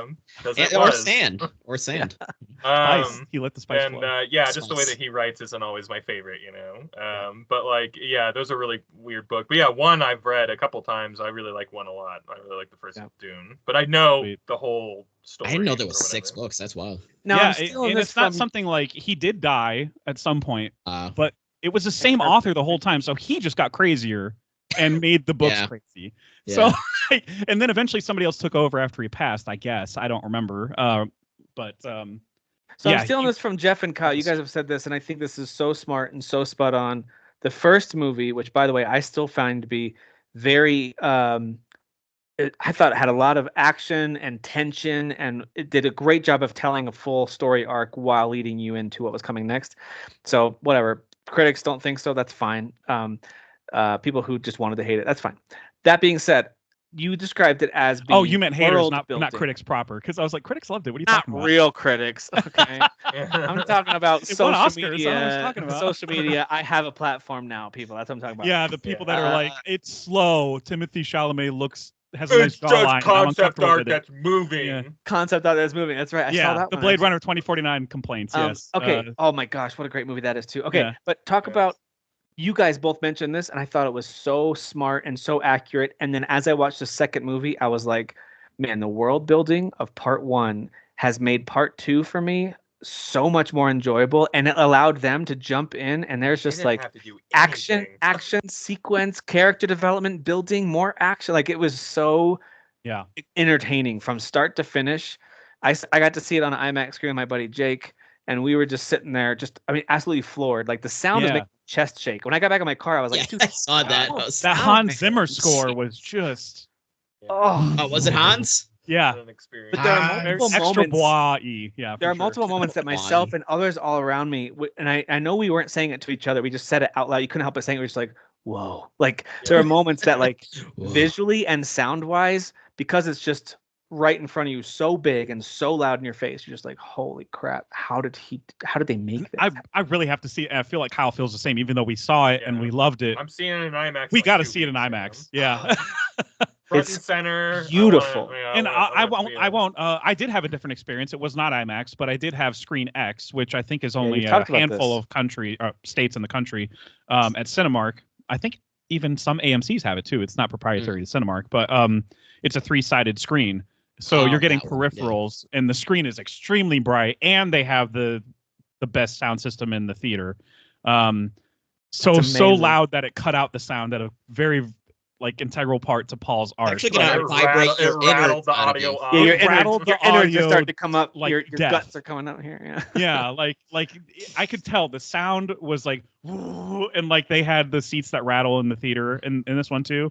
So like I could tell that it was getting to it was peaking, and then the audio just completely cut out in the theater, and the technicians had to, or whatever, employees. There's no technicians on site. The employees had to just restart. It's all digital. They don't need a projector anymore. Projectionist. So like they just had them restart it after 5-8 minutes or whatever. So I missed some of it, but like you understood, especially because when they spoke in the Fremen language, it was like, oh, there's subtitles, thank goodness. Yeah, so that's good. At least, but the sound was that immersive. Wait, do the subtitles go across all 3 screens and you have to read like this? No, is it okay? No, and in fact, it's only when whoever like Godzilla -1 was like this too. The director films on a different camera for that wider lens. So does it go dark sometimes? Yeah, sometimes the side goes dark while you're in a scene where they're just talking, they're just chatting or whatever. Weird. But for the big sequences, it's like you get the full immersive, the spectacle scenes. You get the full immersive experience, which is still cool, but it's not. IMAX is different. It's a different beast, different sound. Yeah, way more immersive. And these are the most immersive movies, period, that exist right now. Dude. Now I'm not incredible. A mega fan or super follower of all of Timothy Chalamet's work. But I will say is. I think he's just a meme at this point. Maybe some people are. All I know is cute kid or whatever to some people. I felt like he's Wonka, guys. So. He is Wonka, guys. Chalamet is Wonka. Chalamet is Wonka. He's also Dune. He's also Dune, though. He's Sandy Wonka. He's Sandy Wonka. Yeah. So I remember when I watched the first one, I thought, hey, this kid is a really good actor, but like, I didn't feel like the movie needed him to carry it. It had so many other, like Oscar Isaac and Rebecca Ferguson and so many others were helping carry it. Now, I'm not saying in the second movie others didn't carry it. There were great performances throughout, like so many good performances. But I felt like, oh, Timothy is becoming like a legit leading man here. Like something about his performance in this I thought was really great. Now, maybe it was just me and I was caught up in the moment. Maybe everything just seemed amazing to me in that experience. I don't know. I'm so curious to hear, like, because Kyle, having read the book, knew the arc, knew what the actor would be forced to do at certain points. Right, you did. I'm wondering if he lived up to that at all. Like, I mean, yeah. So it's a little different, and I won't go into why because it's too spoilery. Like how it happens in the book and how it happens in the movie, a little different. But like I've been saying to a lot of people, like characters change, but not the story. Yeah, we're talking about the differences, you know. Okay. Oh, like the main prophecy is not. Yeah. Like everything's all there. It's just maybe people are interacting with that a little differently, and we'll go into that in spoilers in a different time. But like. I knew, spoiler free, that a lot was going to be asked out of him performance wise at some point in the movie because that's the way the books go. Yeah. And I am a Shyamalan fan, but like I didn't think he was going to be right for this. Yeah. Because of what was going to be needed. He was in a movie called Beautiful Boy, where he's a beautiful boy. You know what I mean? Exactly. Like, I'm telling you, not at all. I know. I've seen that movie. I know what that movie is. Okay. I'm just kidding. It's like such a heavy movie about drug use. No, you're right. I know. Him and Steve Carell are great in that. I was just making a joke. Sorry, Kyle. That was really funny, though. I love that. I love people having this perception now of him just being a hot guy in that movie, and that's all he does. Yeah. He shows up really in a really big way. You know, in the way that needed to happen, and I was shocked, to be honest. Commanding, like they were building it up the whole. I mean, they talk about it in the first movie, The Prophecy. They were building up to it in such a big way in this movie that made you go, "There's no way if it ever gets to that point that the actor's going to be able to do what he needs to do or whatever." Yeah. Because he's great at playing like a naive Paul, but at some point. True. You have to be and even a principled Paul. Man, like a principled, but you know, like a little naive in terms of like green around, naive and kind of like learning, and like he's never been on the battlefield before. You know what I mean? Right. So, he's us learning the stuff that's happening. Like what? Like he's us learning it, and this one's a little different. This is him being a little more hero. Trying to fit other people's definition of hero in the movie, you know, like there you go. Wow, absolutely, what a performance! Yeah, so he ended up doing really well. Which Zendaya, I think, is totally amazing in this movie. Yes, she's phenomenal. Holy crap, she does so much without like really in the Fremen way like, is like restrain your emotions more or less. So like. The fact that she's wearing so much on her face without being able to, she's great, man. We know she can cry. She's a great actor. So the fact that she's having to do all this stuff while try to restrain her emotions and keep them in check, and she's wearing so much on her face. Especially the final sequence there. I loved her expressions, and they kept showing us her, and I almost had a thought where I was like, "Stop showing us her. It hurts too much. Stop showing us her." You know what I mean? They did a good job. She was amazing. She was fantastic. She's absolutely outstanding in this, and again, like so many cool things are going on in the movies that are maybe a little bit different or twisted and stuff like that. And I think it makes for a better character arc for her, and just a better and it more is asked out of her. I'm trying to remember the trajectory that she's on. I know Denny co-wrote the script. I don't remember who co-wrote it with him, but I know that was like a deliberate choice of like him like changing certain things. To flesh them out differently, basically. I feel like it enhances the whole story, and you know, not obviously it enhances her character, but enhances the whole story in a bigger way too. You know, when we're talking about diving into those themes about false prophets and false messiahs, or people thrusted into those roles who maybe shouldn't be there, or systems, or whatever. You know, that whole thing being like systems of control, whether it is or isn't. It's basically people that use the power of hope as a manipulation tool, which is so terrifying, because it's all about the power of hope. If you watch Javier Bardem and all his little guys who are like on his side of like believe, the fanatics, you see the hope in their eyes, and he's of course an amazing actor, so he conveys it perfectly. But like he's the so hope in this movie, oh my god, he's so I did good. not expect that at all. Like he's the comic relief.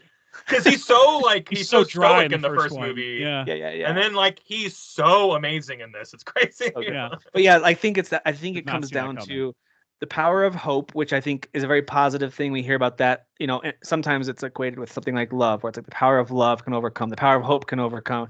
But in this case, it's the power of hope, yes.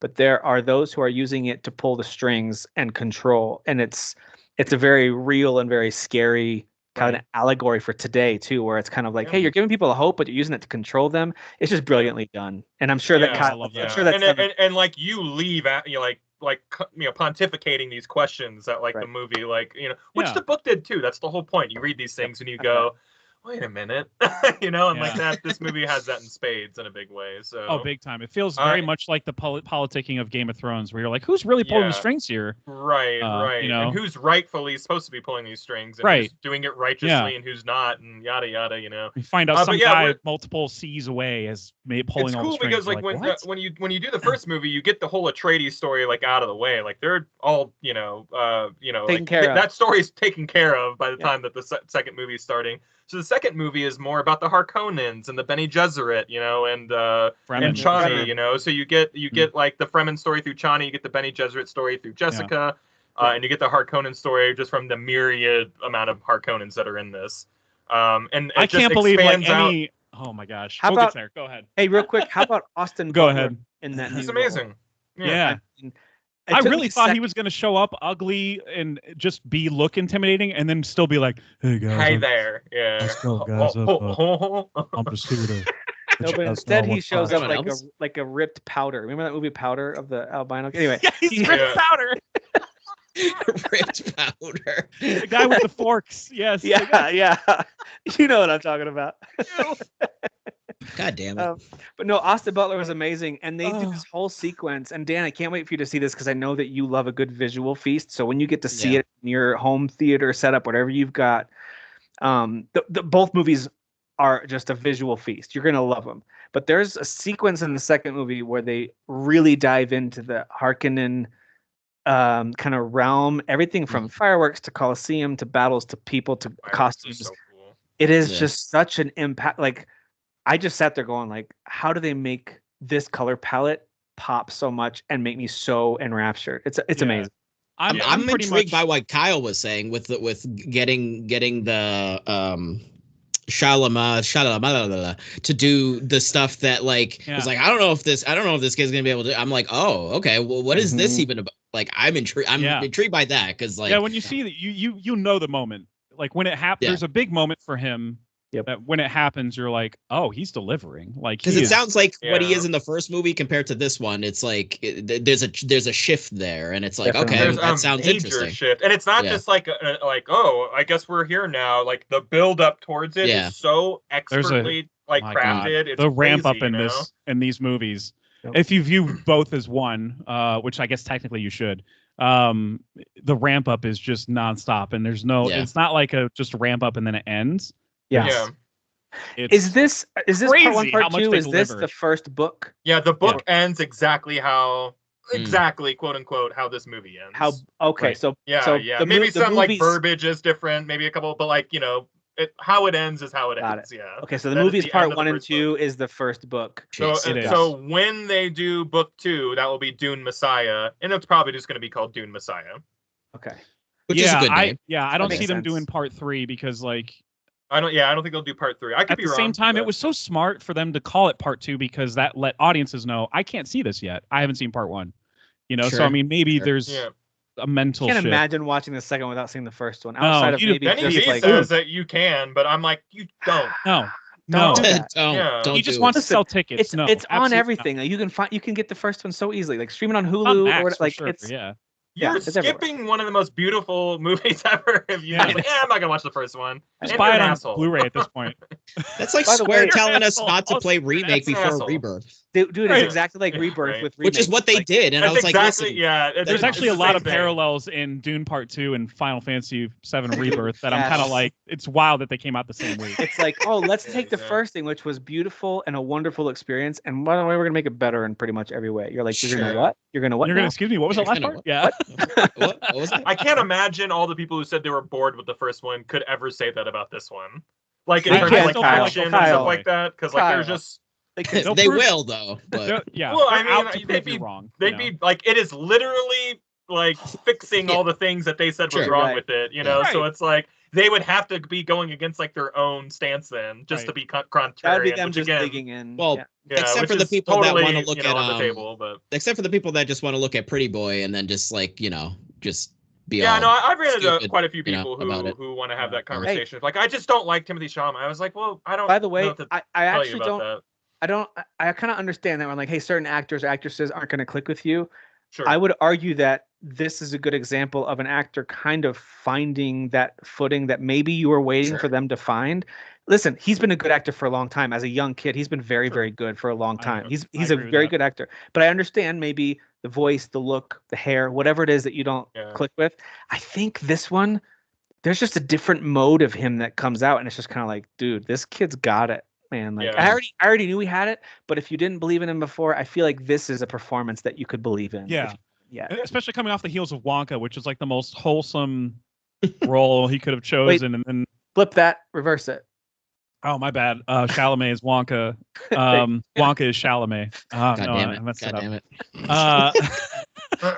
But it's just so crazy. I don't know. I feel like he's got to be some level of a genius to pick the roles the way he does. And he's not picking the release dates, but you know what I mean. It feels like he's deliberately like, this one's going to come out before this one. Okay. Yeah. You're going to have a misconception about me. Get me down. Yeah. I feel like it's not unlike. I mean, people act like this is the first time this has happened with an actor.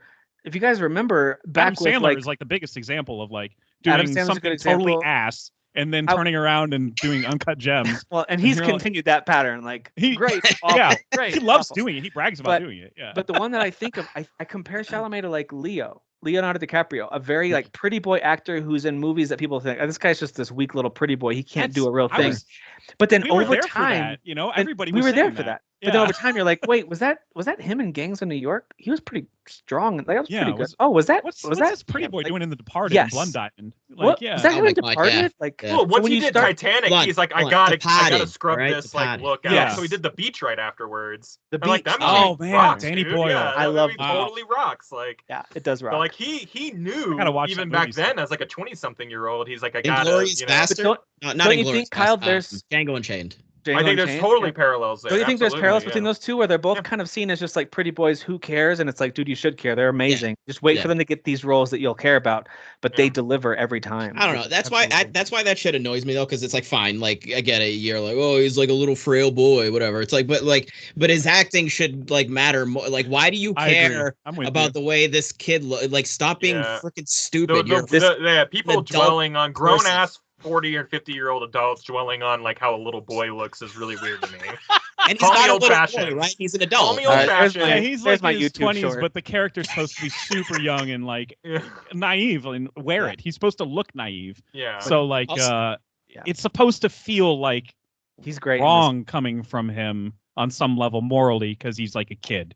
You know, like speaking of great performances, like he's a kid in the movie. Yeah, he's like 15 or 16 or something. Okay. He's supposed to be 15 in the movie. It wouldn't surprise me if they were like, ours is like 20. You know what I mean? Yeah, like, yeah. You know.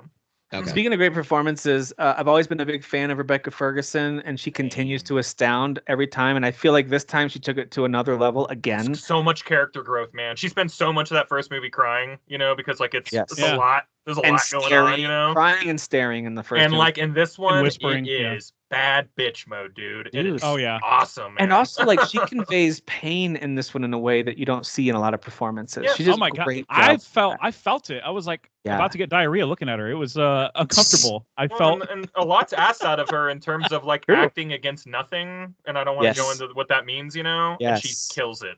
Yeah, that's the thing too that I know, like in the back of my head, is that dissonance or whatever, where you're kind of like, you have that thought of like, she just ingested water, and I'm watching her, whatever, like, you know, whatever. Try not to spoil it. Oops. But like, but you're like, we all drink water. We all drink water. A lot of it, dude. It's called H2O, reacting a certain way, in such an extreme way that like, you know, fits the narrative of the movie so believably.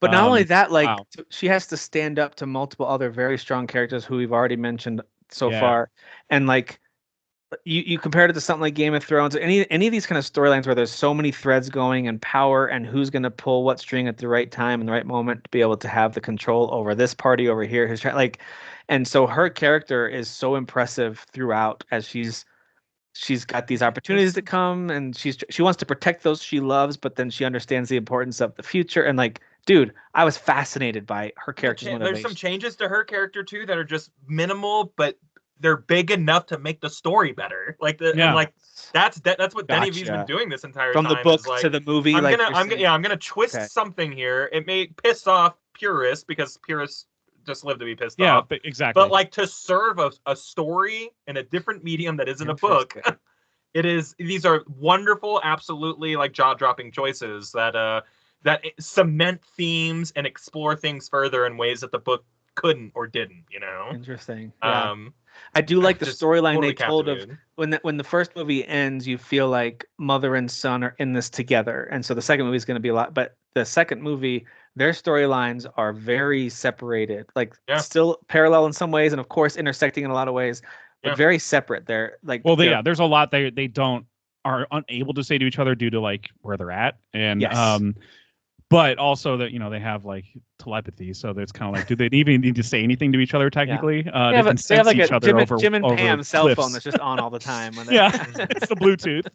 It's the Bluetooth that's on all the time. They have psychic Bluetooth. That's what she said. That's what she said. Yeah. I love that. I like how Dwight gets mad. He's like, "Who are you talking to?" Who are you talking to Pam. Sorry, she's not here. I know. Dude, I was blown away by this movie. Like I even thought about halfway through, I was like, this might be the best sci-fi film I've ever watched. Could be.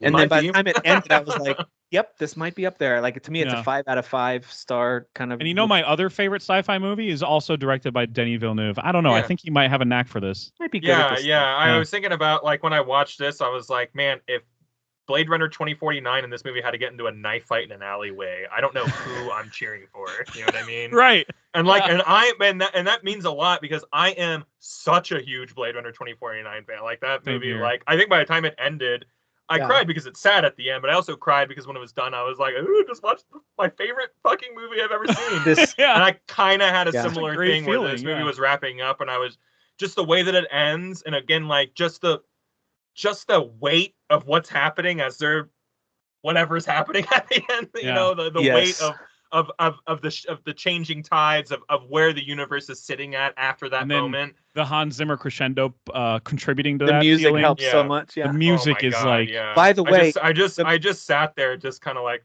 fuck, man. Like there are moments where the music is swelling and the hum of the music builds so much. You're like, dude, turn it down a little bit. But I didn't want them to. But like you're feeling it. It's just like I'm feeling this and seeing it all at the same time.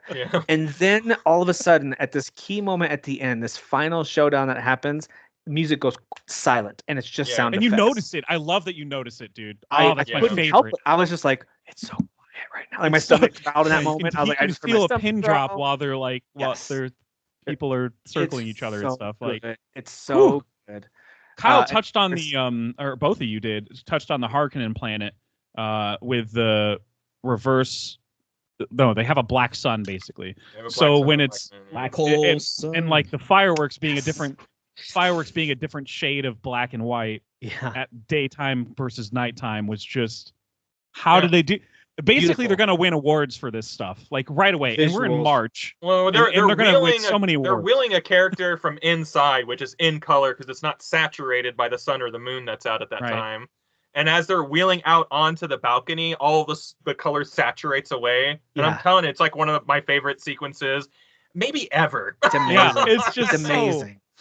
Crazy thought. I mean, I know it's just editing, but I don't know how you do that. But like, I've got no clue how you do that. It's amazing editing. Visual effects too. Visual effects especially. Yes, absolutely. That's and getting that lighting right so they can make those changes look really good. That's the stuff I'm wondering about, not the explosion that's in the posters. Like I know how they do that by this point. How did you do that planet? I don't understand this. It's amazing. How you do that? How you do that? How you do that? It's so good. And we talked about music cutting out. Jeff had a moment in his theater for probably a good, let's say between 5 to 10 minutes where you had no sound somewhere in there. Yeah, and I was getting real Harkonnen. I was basically getting Dave Bautista like he is in this movie, just shouting the whole movie. You described what someone else in the theater did that sounded hilarious. Oh my God. So it was a very, very loud scene and a very crucial scene to Paul's arc. And it's just very loud. And So while the action is still happening on the screen, people in my auditorium are like, "Oh no, God! Oh, he's doing it!" They start making the sound effects. So funny. That's good. Yeah. Cue in the sound guys. Get the sound guys. That's really good. Oh man, that was so guys, funny. this is a must-see movie experience. Now, in this day and age, a lot of you, including some of us, have such great home movie setups. You're gonna love it at home. Just make sure you get a chance to watch it at some point. Watch both these movies on a good screen with good sound system, and just let it rip. They're so excellent, man. Really love them. And this is coming from someone, I didn't read either of the books. I only saw little clips of the old movie and thought it was too weird. Never really got into the old movie. It just didn't click with me. And I understand these new ones are also weird, but to me they're weird in an appealing way. And I know like the Lynch movie is like 70s Lynch weird, you know. Yes, this movie's like purple, like this. It's art house weird, you know what I mean? Like they're different weirds, you know. That's fair. Yeah. Yeah. So yeah, man, I highly, highly, highly recommend this to everyone. So it's one of my favorite movies I've ever seen. It was absolutely incredible. Like people comparing it to like this generation's like Lord of the Rings or Star Wars or Harry Potter or something like that. Yeah. The last time I felt this strongly, this strongly about a movie, was Everything Everywhere All at Once. After the first movie. Same. That movie. Probably same. Where I was movie, like, such a good movie. Oh, this is one of the greatest movies I've ever seen. That's exactly how I felt about Dune Part 2. Yeah, I walked out and I'm glad I wasn't driving, just on my way home, like because I just wanted to sit there and like, you know, just like think like pontificate. Sometimes I do that in the theater, like at the theater parking lot. I'll just be sitting there and like let music play, and I'm not really hearing it. It's not going in my head. I'm just ruminating on a movie. Yeah, I'm just like, wow, like what? Can you imagine if someone just showed you a little clip of Jamie Lee Curtis with hot dog fingers? That's all you saw, and they're like, "This movie's gonna change your life." Yeah, that is funny. Yeah, it's a hard sell for sure. Or the butt stuff, or the jumping onto the thing. Yeah, it's like a South Park. But if that's the only clip you saw, and they were like, if that's the only clip you saw, and they're like, "This movie is going to impact you," you will feel seen in this movie. Okay. Right. I feel seen. I will. What are you? Okay. What are you saying about this Adam Sandler movie? What is this? Oh, anyway, man. all right, yeah. So, by the way, Jeff, do you want to talk about Shogun as part of current cinema, or do you want to end current cinema? Nah, I'll tell everybody. Just watch this week's current gen. It's already on this channel if you're watching on YouTube, but go to the current gen feed on podcast feed and subscribe there too. So that's it. Bye for current cinema. Good episode, everybody. Good episode. So our shorter ones. Yeah. Shogun premiered this week, and it looks like, is there 2 episodes a week, or is that just how Hulu's doing? No, I think it was just the first 2 were just. Like, I think it's just the first. I saw on Hulu it said there's one coming Monday, one coming Tuesday, but maybe I miss. It might be. I don't know. I'd have to look. Maybe it depends on your. I don't know. Depends on your subscription. How cool you are. Okay, yeah, cool. I don't know. I thought this was an FX show. I thought they were going to be airing this on FX, and then I saw boobs, and I was like, oh, it's a Hulu show. Okay. So you don't have to wait for this to air on FX. You can just watch it on Hulu. I think 11 p.m. or something the night before. He's right, guys. There are boobs. So. Yeah, there are. Yeah, you're right. It's just one episode 3 comes on Monday, and then the next. So it's every Monday night on Hulu. Shogun era boobs. Hey, so Shogun is they hit out. Different. Shogun your boobs. Listen, I don't want to make it sound like every good movie or every good storyline has to be compared to Game of Thrones, but can we just say like this gave me strong season 1 Game of Thrones vibes as I'm watching. And I mean that as the biggest compliment I could possibly pay to it. Should be Game of Thrones like turned politics into like a fun thing that we all wanted to be involved in. Right. They're introducing you to all these different factions, clans, groups, connections, and rivalries. There's a super honorable leader that you immediately are rooting for and feel dread for because he's too honorable, and you're like, crap. You're like, there's that moment. Sure. And of course, it's that actor that's in everything that everybody loves. He's amazing. Yeah. Like fantastic. Sonata or something. Something Sonata. Yeah. And then thankfully, I was relieved to see that they've got a white savior that shows up, and he's a heavy part of it. Talks like this. I was about to say, I need white people in the samurai show. Hiroyuki Sanada. Yeah, he's in everything that requires a Japanese role. Like he's there, baby. But he's always so good. Like in Last Samurai, his character was amazing. He's so excellent in that movie. Yeah. Even in even in Rush Hour 3, I loved his villain character. He was great. In Westworld, great in Westworld. Oh, I never Amazing saw in him. Westworld. I never saw Westworld. Oh, yeah, that dude. Yeah, he's fantastic. Yeah, great. and then He was on what Bullet. What was that train movie? Bullet Train, yeah. He's Bullet amazing, Train, yeah. He's so Yeah, good he's in that. great in Bullet Train. For some reason, he's the actor you want to hire if you want a character to say you have no honor in like a very Yeah.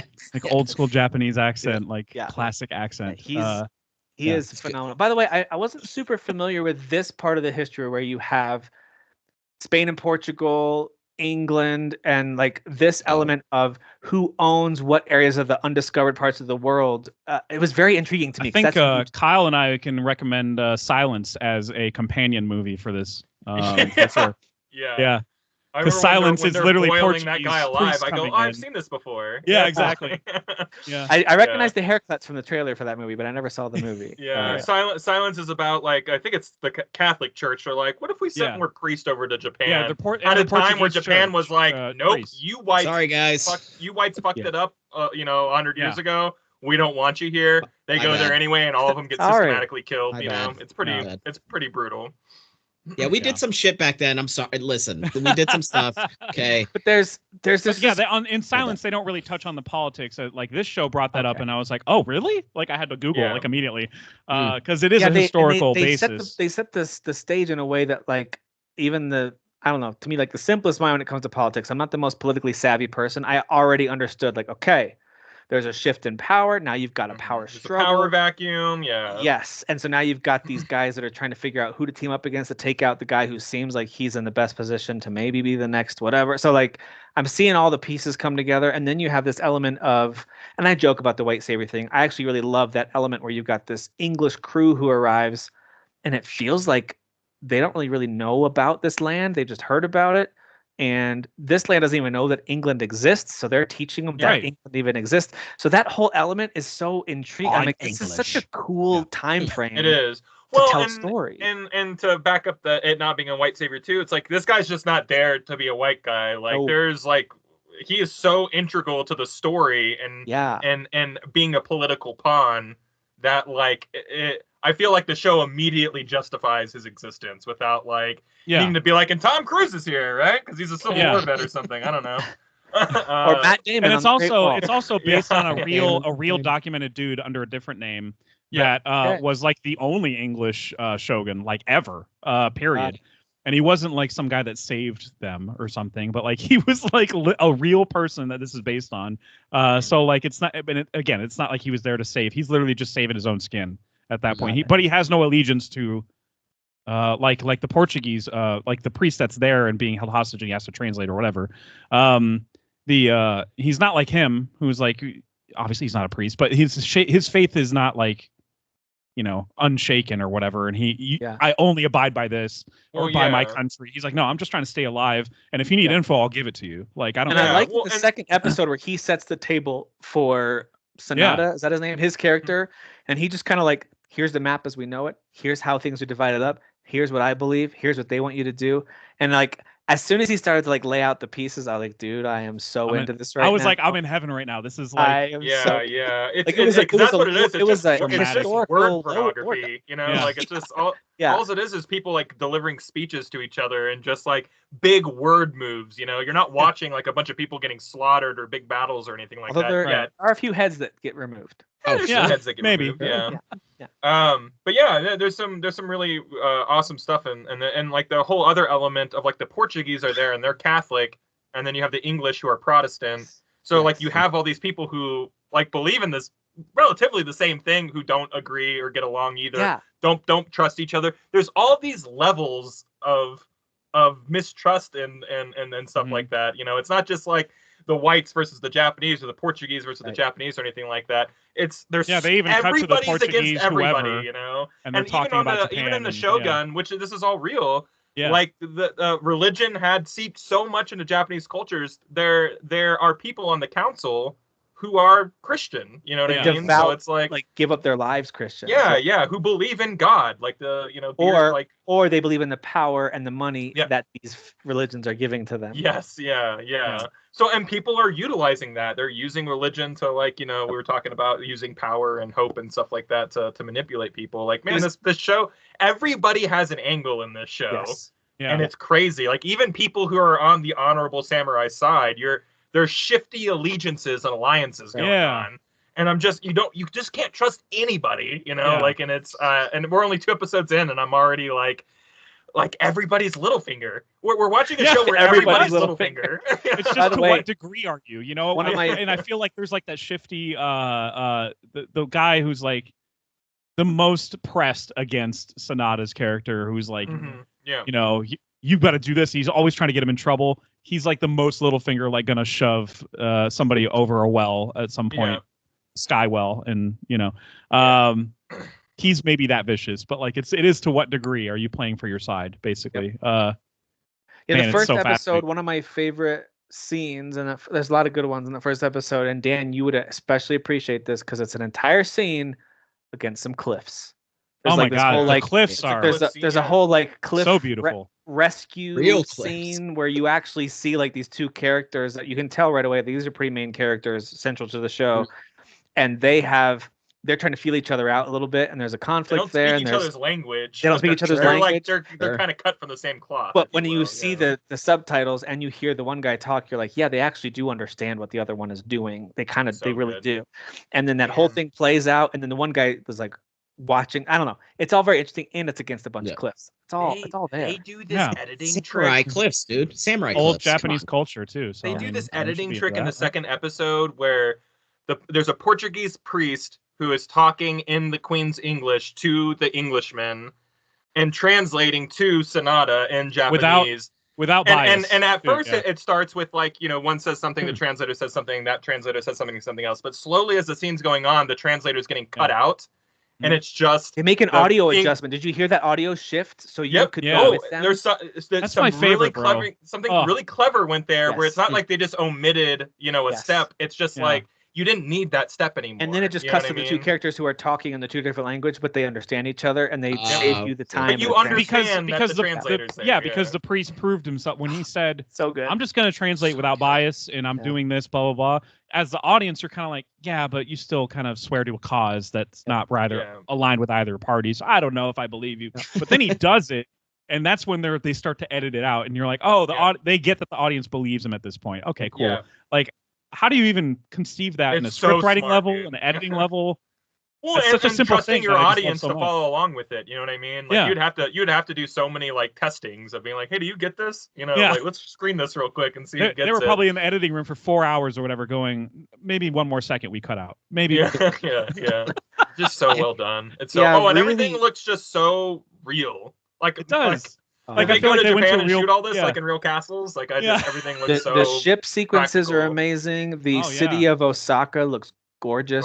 I was like, oh, it's amazing. That's one of my favorite sequences is when it's like you keep on calling these people savages, but what kind of savages would make he city goes, like walk this? Upstairs on top of the ship here and take a look, and you tell me if you think it still looks like a wretched land. Yeah, and he goes and he there, sees Osaka for the first time, and he has like a religious experience. Pretty much, where he's just like, okay, maybe I had all this wrong, Yeah. By the way, that Portuguese sailor Rodriguez, who's kind of a key player there at the beginning, I'm not sure how long he's going to be in the show, but that's the mayor from the Dark Knight and Dark Knight Rises with the big eyebrows. Yeah, I love that guy. He was I always call him Richard because he was Richard in Lost. He was Richard in Lost, but guys, his real name is Nestor. His first name is Nestor. And he's Egyptian. The Nestor clan. He's Egyptian, hence the eyes that look like they have eyeliner on it, and like there's he always has the eyeliner. Classic Egyptian. But the cast is unreal, so good. They did a great job, and then of course the makeup and the sets and the costumes and just all of it. Like I'm just transported there, man, right away. I'm there. I'm absolutely loving it, and now I'm kind of like that I watched it already because I have to wait every week for a new episode. I know. Yeah. I like that this show and Blue Eye Samurai are showing us that people back then really liked to so that's cool. People bang. Yeah, I just felt like there was a question looming of like, but do they bang though? I don't understand. Do Asians bang? Do we know this for a fact? Yeah. Also, they did some weird shit, which like is so funny how like in modern society, how like some people are just ignorant, and it's like, listen, guys, they did some weird shit back then too. Have Maybe you read a weirder book? Yeah, maybe it's not Japanese, but like the Kama Sutra came from that side of the world. You know what I mean? They're sexual over there.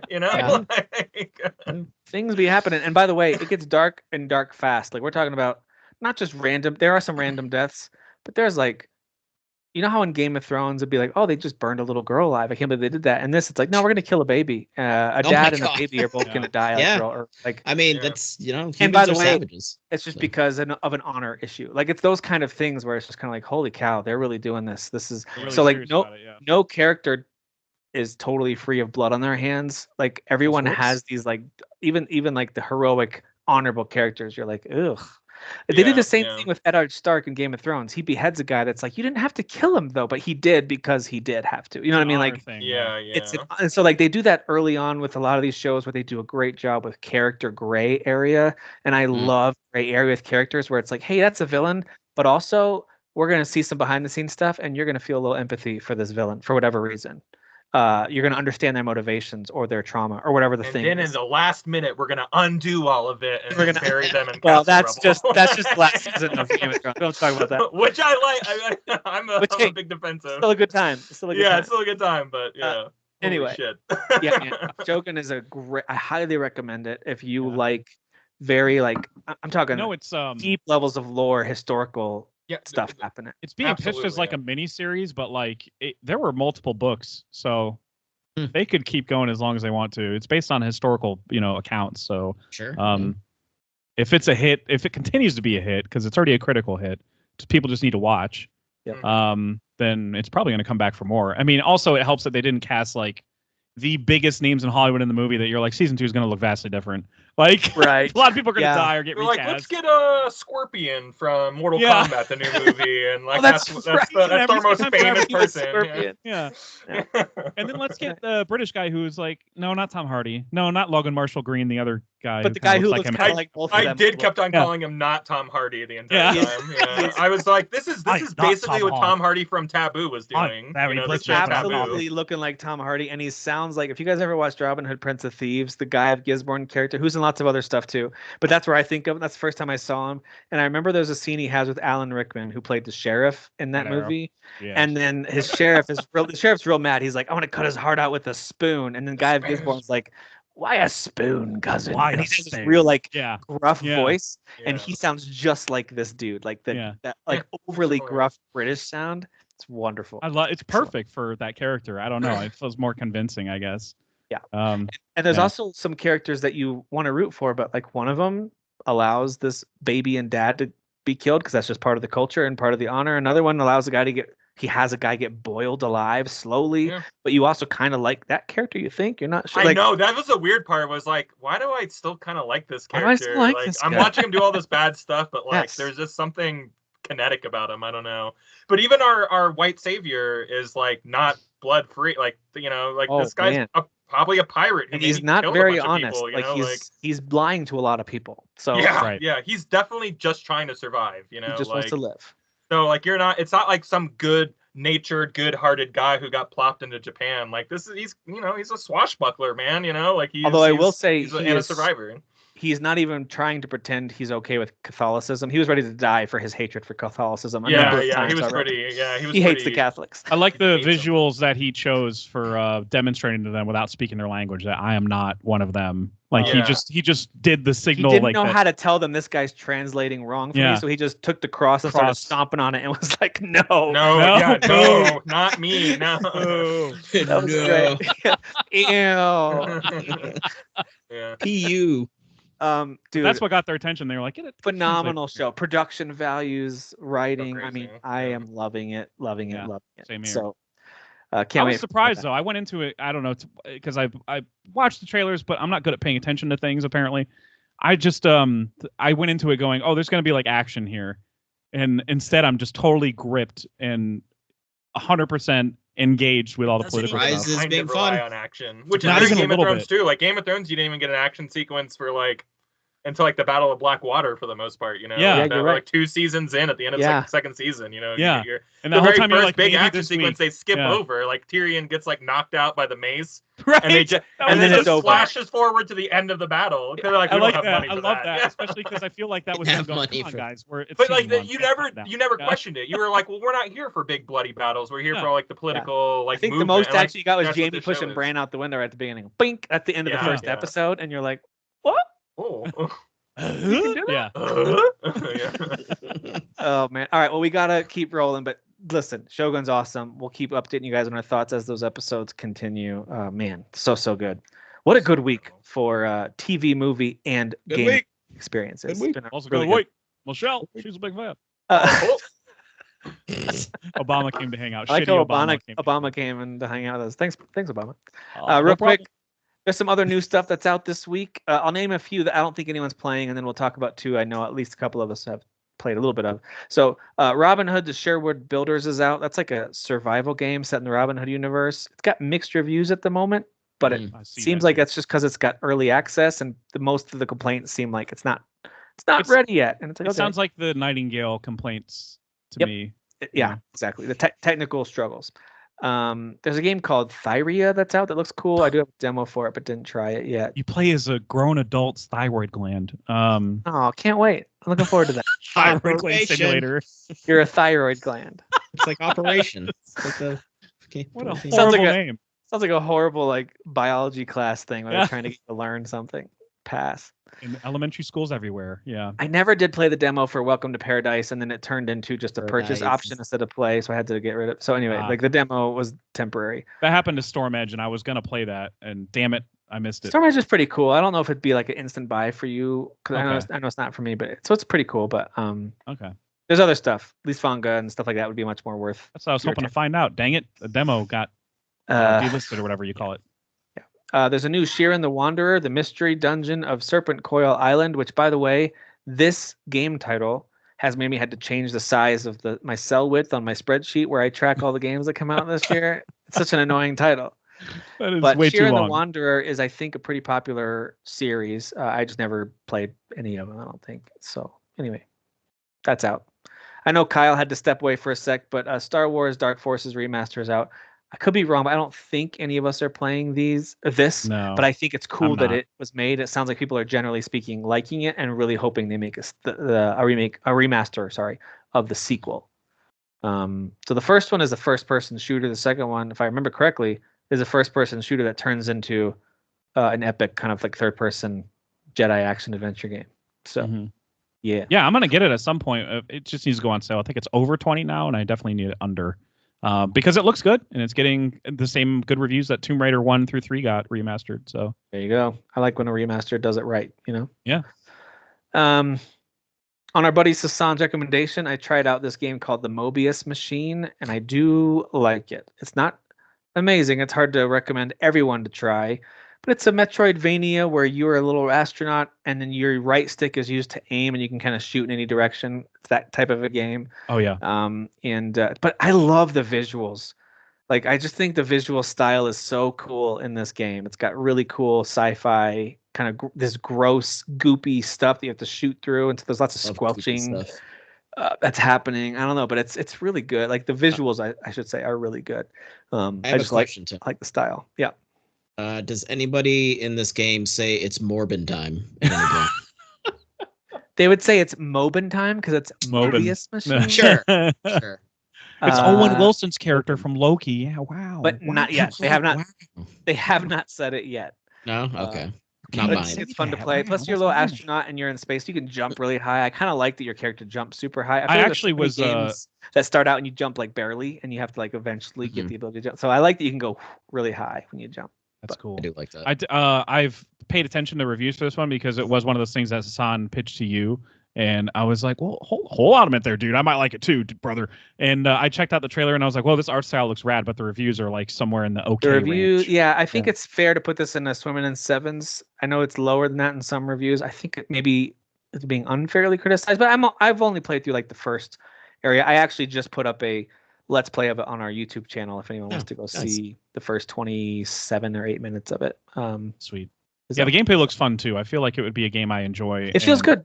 Yeah. Everybody goes, why do you like that? And just don't worry about it. I'm playing on the assumption you can improve things. And based on what I'm seeing in the HUD and in your pause menus, I know you're going to be able to get better weapons and upgrade them. And I assume because the weapon reach is disappointing, like it stops like at about 40% across the screen, which means that you have to get closer to some enemies than you want. So I'm assuming like, okay, there's going to be upgrades where I can increase the range of weapons and different types of weapons, maybe a spread shot. There's got to be something. It's not bullets work, but sure. Well, come on. Bullets don't go like 5 feet ahead of you. Maybe in space they stop. Sure. Yeah, it's a different. Well, that's a different gravitational pull, dude. Oh, that's you can called jump science, super brother. high, but your bullets stop after 30 feet. I'm Neil deGrasse Hogan, brother. That's called space science, brother.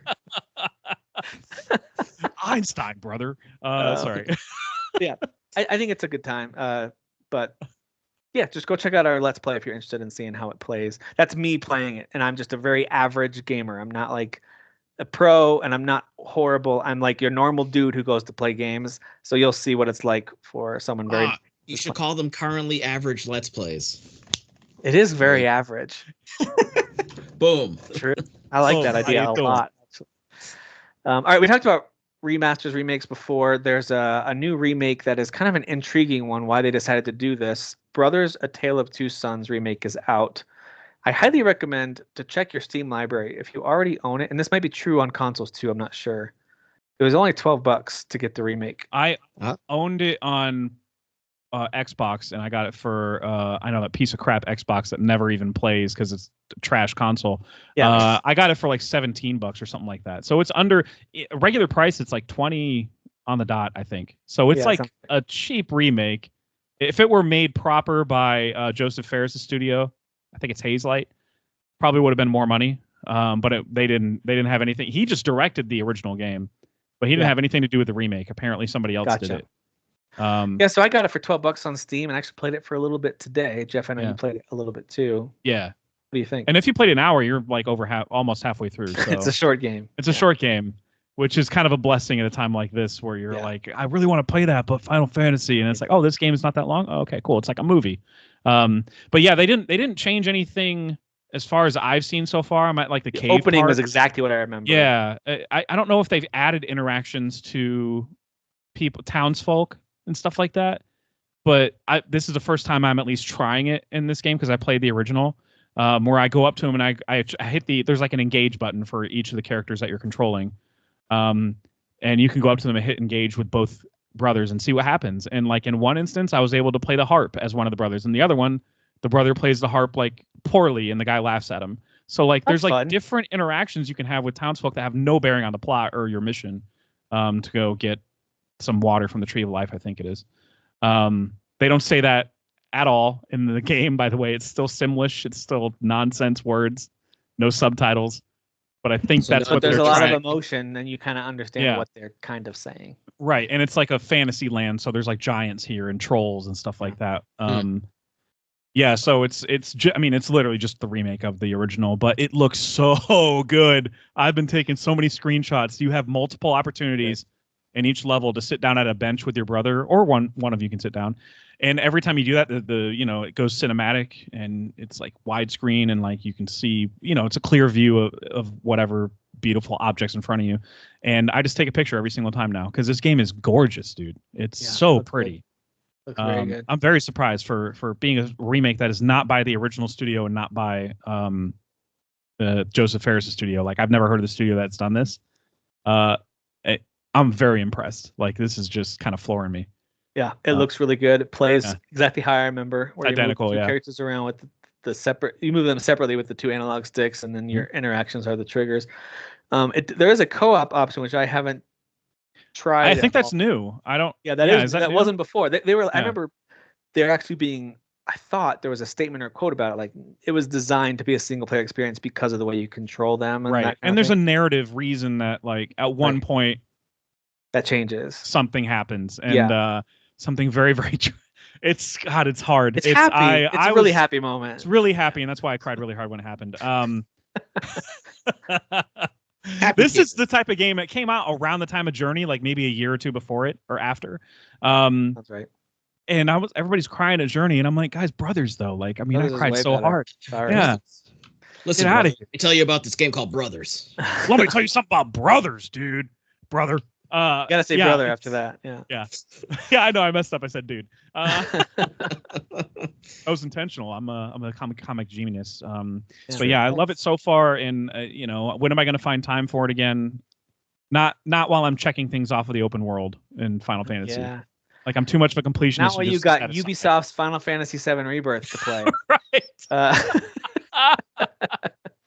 Sorry, Dan, that wasn't an insult. Oh that was actually me just saying there's too much to do. It's like, I mean, crap, that formula, too much to do. That formula hooks me in a game like this. Whereas That's with when it's Far done Cry, well. there's This is something done about so well. Something about the narrative reasons and the action, because I don't respond usually well to first-person games. Oh, that's fair. It's something about like that. I guess there's a disconnect for me to do all that stuff in Far Cry games, or Assassin's Creed. I guess is a version of it too. I freaking love it in the Far Cry games. Yeah. I get hooked, and this one's got me hooked as well.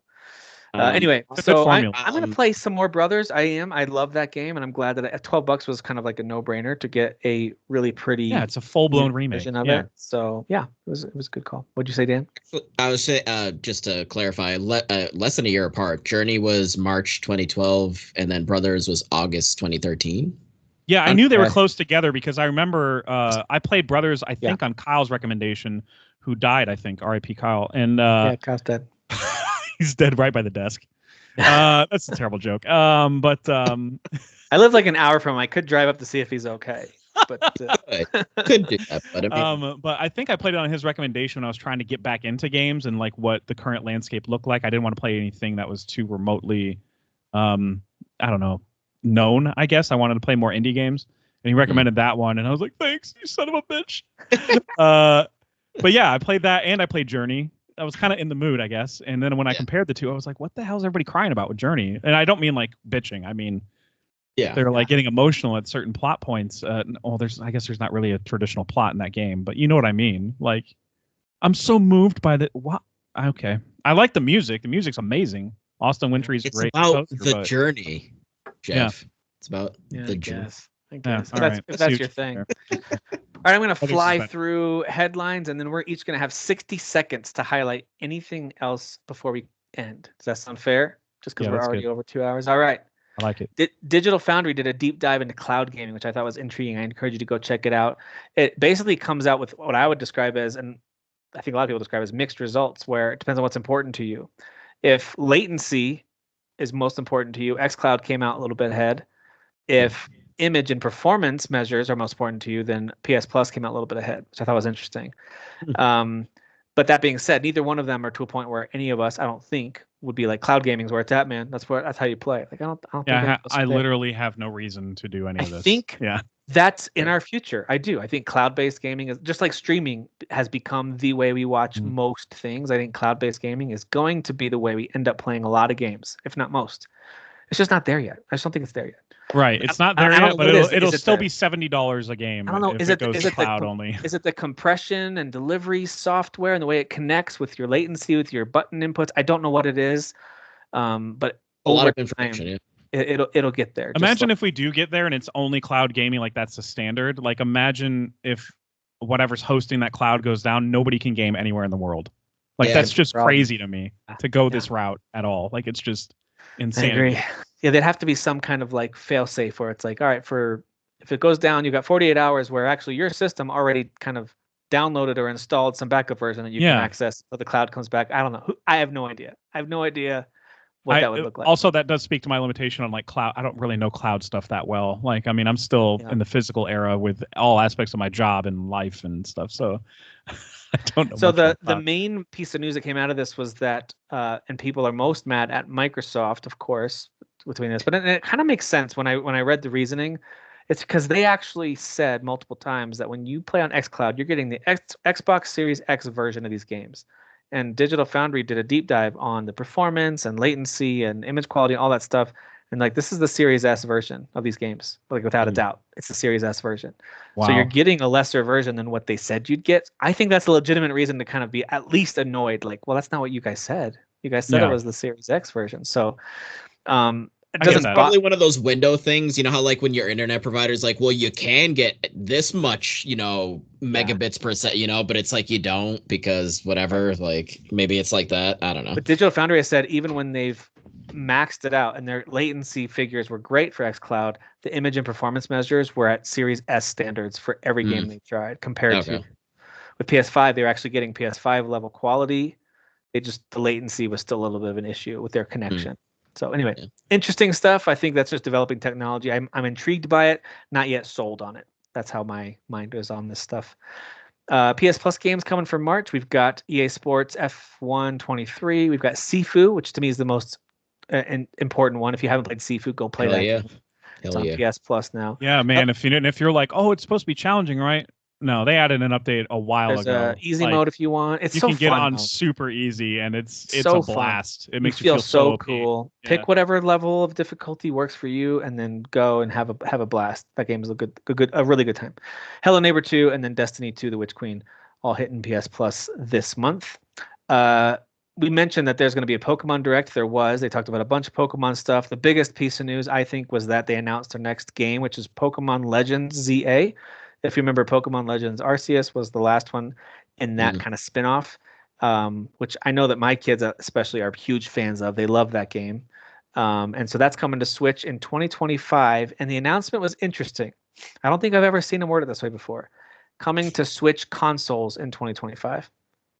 Sounds to me like a Switch 2 launch game that will be backwards compatible. That makes sense.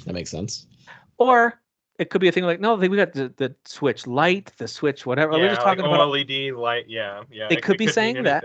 Yeah. But it's hard not to read into at least a little bit with all the news about Nintendo probably launching. Because they did a similar thing with like it's on DS consoles when there was the 2DS, the 3DS, Yeah. So, which is actually a clever way to do it. It's like it is. Yeah. Still be on our next one, but maybe not. We've got 5 iterations of our last one. I don't know if you don't have it. So I don't know if it's true or not. I'd have to actually find the source because it was just somebody tweeting it. Apparently, so it's taking place in what, XY, Pokemon X and Y? Yes. Yeah. But just in that Luminous city, or however you pronounce it. It's just going to be in the city? It's just the city, supposedly. The city's okay. I mean, it's big for Pokemon City standards, but it's not a game's worth of content. But taking that version of it and expanding it, obviously, right? Because in that game, it is small, like in retrospect. But yeah, if that's true, that's really weird. I just maybe think that's the only city. I think making a Legends game is just weird in general. I mean, I don't have any big feelings about it, but I didn't know this one sold really well enough to be like, let's do another one. Sure. I didn't know if people like the changes enough. Tim, you said your kids like it, but I wonder what the mass appeal take on it is, because I honestly don't know. I didn't even play it because I don't know, for just for me personally, I like the what the time, where in time wise the Pokemon games take place. Pokemon Arceus being in the past, I just wasn't interested. I don't care. I don't want to go into the past. It sold over 14 million copies. They made it. Oh, okay. Well, a lot of people care. Compared to Violet and Scarlet and Violet. What a normal Pokemon makes, I guess I knew it was gonna sell well. It's a Pokemon game, but I'm wondering how much Scarlet and Violet in comparison to later that year, whatever those ones, Scarlet and Violet, how much did those sell? That's what I'm curious about. Good question. Typically there's 2 versions released, and so they'll combine to be over 20 million, I think, 25 million. So maybe for a singular release this is impressive. I don't know.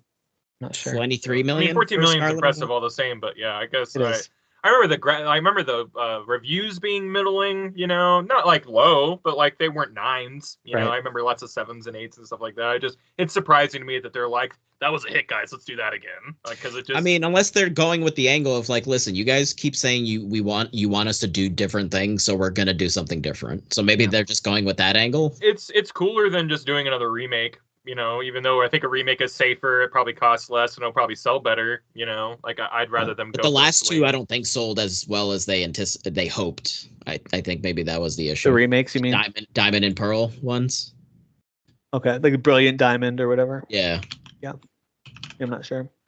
Well, we know that that's happening in 2025. I don't think there's any kind of window for that outside of the year. So yeah, that's happening. Probably a launch game for Switch 2 and then a backwards compatibility, I'm guessing, with Switch 1. There were a bunch of announcements from the Nacon Connect 2024 event. Listen, these guys are one of those publishers that just Focus Entertainment. They specialize in the AA space. And every once in a while, they'll release one that everyone's like, whoa, that was really good. You have your Plague Tale that pops up or whatever. That's just kind of really pops. And so they've got some games here that are interesting. Greedfall is a good example. That game really did take off when it arrived. People loved Greedfall. It was kind of like, hey, this is AA, and that's okay. I mean, it wasn't just Derek. That game was undeniably a success. Got a sequel. Got a sequel. Greedfall 2, The Dying World, got a cinematic trailer, which admittedly is a pretty cool trailer if you guys haven't seen it. And early access for PC will launch this summer. And it's a prequel too, so you can just jump right into this one. Oh, I didn't know that. I think it takes place earlier in the timeline, if I'm not mistaken. I could be wrong. That's cool. And it is coming to PS5 and Series X, but going to launch early access on PC this summer. There's another Terminator game coming out. This one is a survival game, which we've seen announced. What happened? Why are we suddenly getting all these Terminator games? What happened? It doesn't make sense. There's no movie coming why out. Why suddenly? It's like, we're going to do a survival one, and we're going to do an RTS one. We're going to just. By the way, the RTS one reviews are not great. Oh, really? Yeah, they're not great. People are saying that, like, hey, there's parts of it that are cool, then you realize the rules of the game, and it's frustrating. It's like, oh, I'm not going to even bother spending any time with it. They're doing a great job with Terminator, guys. But this one's called Terminator Survivors. It's a survival game. It looks like you're way out in the open, getting hunted, of course, by these whatever thousands that are coming after you, and you have to, craft, build. Tim. Sorry. You had to straighten the glasses for that too. Anyway, that's early access on October 24th. That'll be arriving. Hey, thank goodness. This one I think of all these, you guys should certainly check out. Definitely Kyle and Jeff. I think Dan, you liked Diablo as well, but you guys should check this out. Dragonkin the Banished. If you've already heard of it, you're way ahead of me, no problem. But check out Dragonkin the Banished. It's an action RPG that comes out in February of next year. It looks pretty slick. I'm assuming. Yeah, it's going to come to PS5 and Series X as well. Oh, okay. So I'm not sure if there's an early access window that'll happen or not. I'm not sure. But yeah, PC, PS5, Series X, Dragonkin the Banished. It looks pretty cool. All right, there's a racing series called Endurance Motorsport Series coming out in 2025. Raven's Watch, which I think a couple of you talked about. I can't remember for sure. I thought maybe Kyle did. Anyway, Raven's Watch, the final content before the 1.0 release. I believe it's in early access already. Welcome to Paradise, which we already talked about. Crown Wars: The Black Prince is the turn-based strategy game, a really dark game, which sounds kind of racist to me to call it The Black Prince. Sure. Yeah. They had a sizzle reel of life games, including Chef Life, Taxi Life, Ambulance Life, Garden Life. So Kyle, we need to go check those out probably. Hell yes. Oh my god. All the errands. God damn it. And then last but not least, Test Drive Unlimited Solar Crown, probably the biggest name in most of these outside of maybe Greedfall or Terminator, I guess. But anyway, Test Drive Unlimited Solar Crown, which I know got announced and then delayed and it's gone quiet, but they're still planning for it for this year. And the new trailer did show some cool, what they even described as Forza Horizon style. Oh, you guys, if this game did Forza Horizon before Forza Horizon did, when it rebranded itself back in the Xbox 360 era, and then Forza Horizon just kind of did it better and buried this game. Yes. But this is, keep your eyes open if y'all like, Forza Horizon. And this isn't going to be middling like the Crew 3 or the Crew Paradise or whatever, which is fun, but Test just drive. knocking on the door. I hear this. I'm hearing great things about this game. So yeah. You even drive up to places in the middle of the world that are not garages, but they are. And that's how you find new cars. So it's so much parody in terms of mechanics. I was gonna say, Horizon. like Forza Horizon, that's cool. Yeah. I had so much fun with Forza Horizon 5. I would absolutely give this one a try if it ends up reviewed similarly. I'd be like, all right, give me another open world. It's a little car heavier game. into being like a car MMO too. So it's you're just, instead of having shadows driving everywhere, it's shadow drivers. And I can't wait to beat all your high scores, guys. Oh damn. that you got lucky performance enhancement. That motivated me for a solid 2 weeks to keep playing that game. Was Dan kept trying to one up my score, and he would one up my score. I'd be like, dang it, Dan. That and Neon White. I love that. By a second. Yeah, oh I know. My god. Who has the lead? Dan by 0.1. I hate him so much. That point. All right, so Moon Studios, of course, known for making the Ori and the Blind Forest and Will o' the Wisp games. They had a showcase for the new game. Now, they've already shown some gameplay. There's a trailer of it. We know this game's coming. It's been announced. It's a really cool, slick-looking game. But the showcase where they took a deep dive, it was like a 25-minute deep dive. Highly recommend. It looks awesome. Comes out on April 18th on Steam in early access, and it will come out on PS5, Series X, and PC as a full release down the road. But, dude, this game, not only does it look gorgeous, but it's this great combination of action RPG, the isometric view, with some elements, and they kept saying some elements pulled from Souls. And I watched some channels of people that are like big time Souls channels, like Fextra Life and others, and they've said yes, there's small little like the boss fights and like the way you might think about a Souls game and with builds, but it's not punishingly difficult in the same way. Like it's a different. The Souls comparisons shouldn't be as intimidating as they sometimes can be. Is the vibe that I was getting. I could be wrong. All that to say, this looks amazing. It looks like a lot of fun. You do everything from crafting. You can buy your own house and decorate it and store all your stuff there, and that's your home base. And then you can do all kinds of different builds based on weapons and stats. And all. It's like it sounds like a super in-depth RPG. Do you dodge and roll and slash in this game? I believe you do all those things. Yes. Here we are, guys. We got it. Son of a bitch, I'm in. We got it, you guys. So yeah, No Rest for the Wicked is high on my list of games I'm very much looking forward to. Here's hoping I somehow finish Rebirth before then and at least get a good way through Dragon's Dogma 2 and Rise of the Ronin. I don't know how I'm going to play these games. I don't know how I'm going to play these games. Anyway. So ignore a lot of them. That's what. Maybe Dragon's Dogma will just be too hard for everybody, and we'll just all go play Rise of the Ronin. Here's a watch that be a turn of events. Oh my gosh. Yeah. It sounds like it's gonna be really hard. There's like no mission markers in that game or anything like that. Like you have to listen. Yeah, exactly. People who are used to modern day games are gonna get a shocking awakening when they play Dragon's Dogma 2. I think.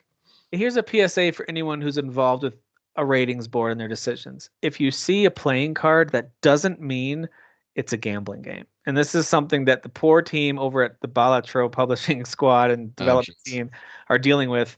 Their game went from being rated 3 and up because it is a completely no swear words, no violence, nothing at all. And there's no gambling, there's no microtransactions at all. So it went from being a family-friendly card game, which it is, to be rated 18 plus because they said it depicts gambling.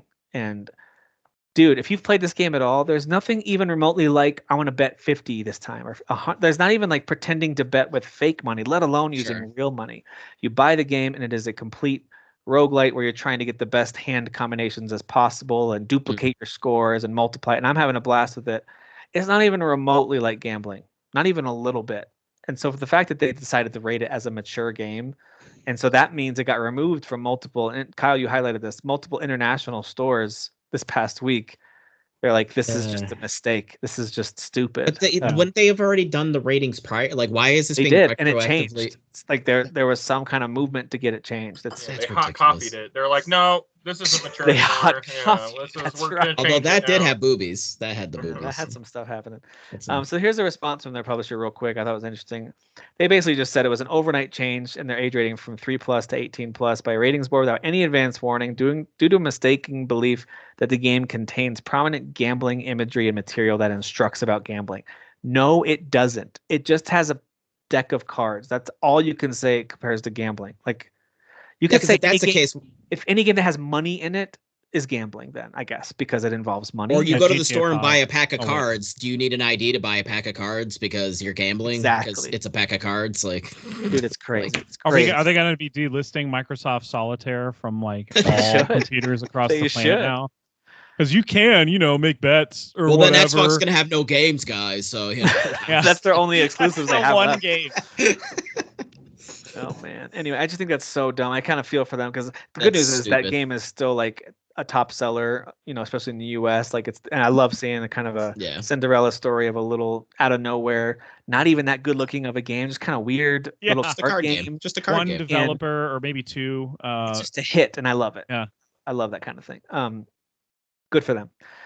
Anyway, Embracer is reportedly selling Saber Interactive and Gearbox, which hopefully means the Coder remake and Borderlands games in the future. Hopefully those things, whatever, man. I don't know what's happening. Embracer, get rid of all your good IP to other people. It's pronounced Sabre, Tim. Hey, yeah. Sabre. Saber. I love how uncomfortable Aaron gets trying to still sing what they practiced. Yeah. Oh, gosh. This is such a bummer. EA has canceled Respawn's Star Wars first-person shooter. They're going to focus in on Apex Legends and the Jedi series, which that's good. Kind of makes sense why we suddenly heard about that game a week ago, or a week before this news. Like, oh yeah, that got leaked. Whoops, and then gets canceled. It's like gone. no one was was keeping the lid on that one, you know. Yeah, there's no one minding the they store. They knew layoffs were coming after looking at. Yeah. Yep. But in better news, I do like when a developer gets control of their own IP, because I know there's lots of deals that make IP even have the ability to get made. So I'm not saying 505 Games is a villain or anything. I'm sure they're the ones who helped fund it to get made in the first place. But Control is now completely owned by Remedy. Wow. So it's not a Alan Wake situation or whatever, where or Max Payne. Max Payne, right? Max Payne. Exactly. That's a great example. Where it's kind of like, that's kind of owned in a weird spot. You could make the argument maybe Control wouldn't have happened at the quality that it did without the funding and publishing of 505. It probably wouldn't have. Yeah, I don't know. That's a fair point. That's what turned them around into. Game, so, you know. That's what turned them around into, like, well, I mean, I guess Quantum Break might have been a little too experimental to be profitable, but like, Control was the one that everybody was like, bro, this is like a Game of the Year contender. Everybody was getting that game. So, like, yes, absolutely, that probably made them into a self-funding studio now at this point. They don't need 505 anymore. Which is funny because they hit a couple million sales, and they're like, we're blown away. And I'm like, RC has sold 14 million. We're like, yeah, but is that enough though? Like, yeah, I know it's not really that much in the scheme of Pokemon. I mean, it's just a different world, man. It's just a different world, even though it's the exact same world. Whatever, it's fine. Right. It's fine. Okay. We have, and by the way, we're not going to go through all of them. There's too many. And also, I don't want to get bummed out because it's been a fun episode of like celebrating cool things. There continue to be a lot of layoffs in the industry across all companies. And that like no one is like, there's no like singular villain you can point to, which usually makes things easier if you could be like, hey, Embracer, God, yes. they're the bad one. You suck. You know, but it's not. Yeah, you can't be like EA is the only one. Like, nope, it's Sony, it's Microsoft, it's everybody. Happening. It happened to Insomniac too, like, or no, Naughty Dog. I don't know. Naughty Dog, both of them, yeah. It's just happening everywhere. Santa Monica. So costs to create these things are going up, and cost of living, of course, going up. There's inflation. There's all these different pieces. There's the economy. There's all. Whatever. Listen, there's lots of different moving pieces to this, and it just sucks. That's you can't. That's you can't the definitive thing you can say is it sucks. It definitely sucks, and it's harder and harder for me to be like, well, this must just be bad planning. I'm like, really bad planning by everybody? Like, or do you think maybe there's something outside? Everybody has the same planner. Everybody. Everybody had this conspiracy. They had the same financial consultant who like told this guy who dictates all the projections for everything. There's like one guy who's going around like, hire everybody, hire. It's like Dune, guys. Is the one guy all the way over there pulling all the strings, right? Yeah, it's the one. Right. Yeah. It's the guy from Shogun just manipulating all the council members. Yeah. So it is certainly sad. It's kind of a weird kind of co-headline of people losing their jobs and the industry certainly shifting in a number of ways, as we've talked about on this show a lot, and some absolute stellar video game experiences still rolling out. And you could make the argument like, well, those were in development before. We won't feel the effects of this as gamers until fill in the blank date. Totally valid. You might be right. I have no idea. It's just a weird timing of like seeing this awful news about the industry, feeling like it's kind of struggling to stay afloat in a way, while we're getting some of the best experiences. What if it's Unreal 5's fault? What if Unreal 5 is so easy to work for? You don't need 1,000 people to like make video games anymore. Like it's so streamlined. Maybe. And it's like, it's all AI integrations and AI. Stuff like that. Well, isn't it also going to make it so people are going to like be afraid to apply into the game industry? They're going to be like, what am I going to just join this crew? The industry is straight up volatile right now. And if you're a new 20-something-year-old fresh out of school trying to get a gig in this industry, good luck. Just make Balatro. And it sucks. Just make Balatro. That's all. That's the only luck you have. Like you just have to be a single developer at this point. Like or start your own team. Yeah, and make a super simple game that you hope becomes a hit overnight. Like I mean, I don't know where you can get much luck at EA or Ubisoft unless you're a Nepo baby or something. I don't know how you. Yeah, it feels like almost every position is expendable. Like it doesn't really matter what kind of work you do. It feels like everyone could get the axe unless you're high enough executive, I suppose. Even them, sometimes it feels like there's announcements that executives are heading out. So anyway, I don't know. It's all pretty crazy. Pretty sad. So very bummed for people who are right now looking for work. That is super sad. That's a bummer.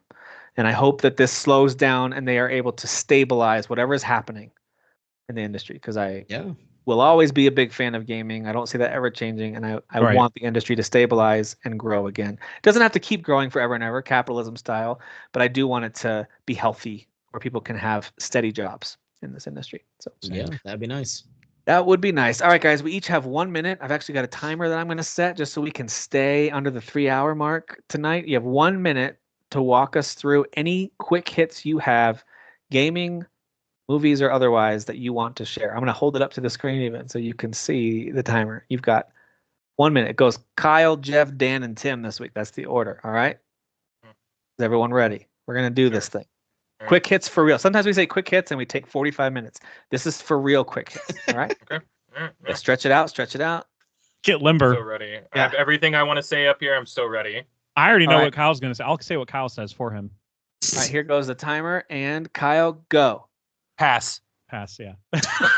Pass. Dang it. Damn it, We guys. talked about everything. All right, I want to Jeff. go play Final Fantasy. Come on. Jeff, ready? Go. Well, I don't know, guys. Should I say that one thing? I don't know. It's just go watch Donnell Rollins A New Day on Netflix. It's really funny. It's the Dave Chappelle's lackey, Donnell Rollins, who goes, "I'm rich, bitch."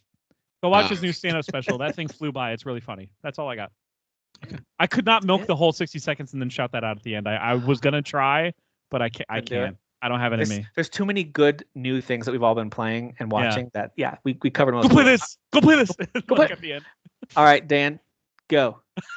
Final Fantasy VII Rebirth, Final Fantasy VII Rebirth, Final Fantasy VII Rebirth. Do you want to Final plug Fantasy anything VII for Dapper Chocobo?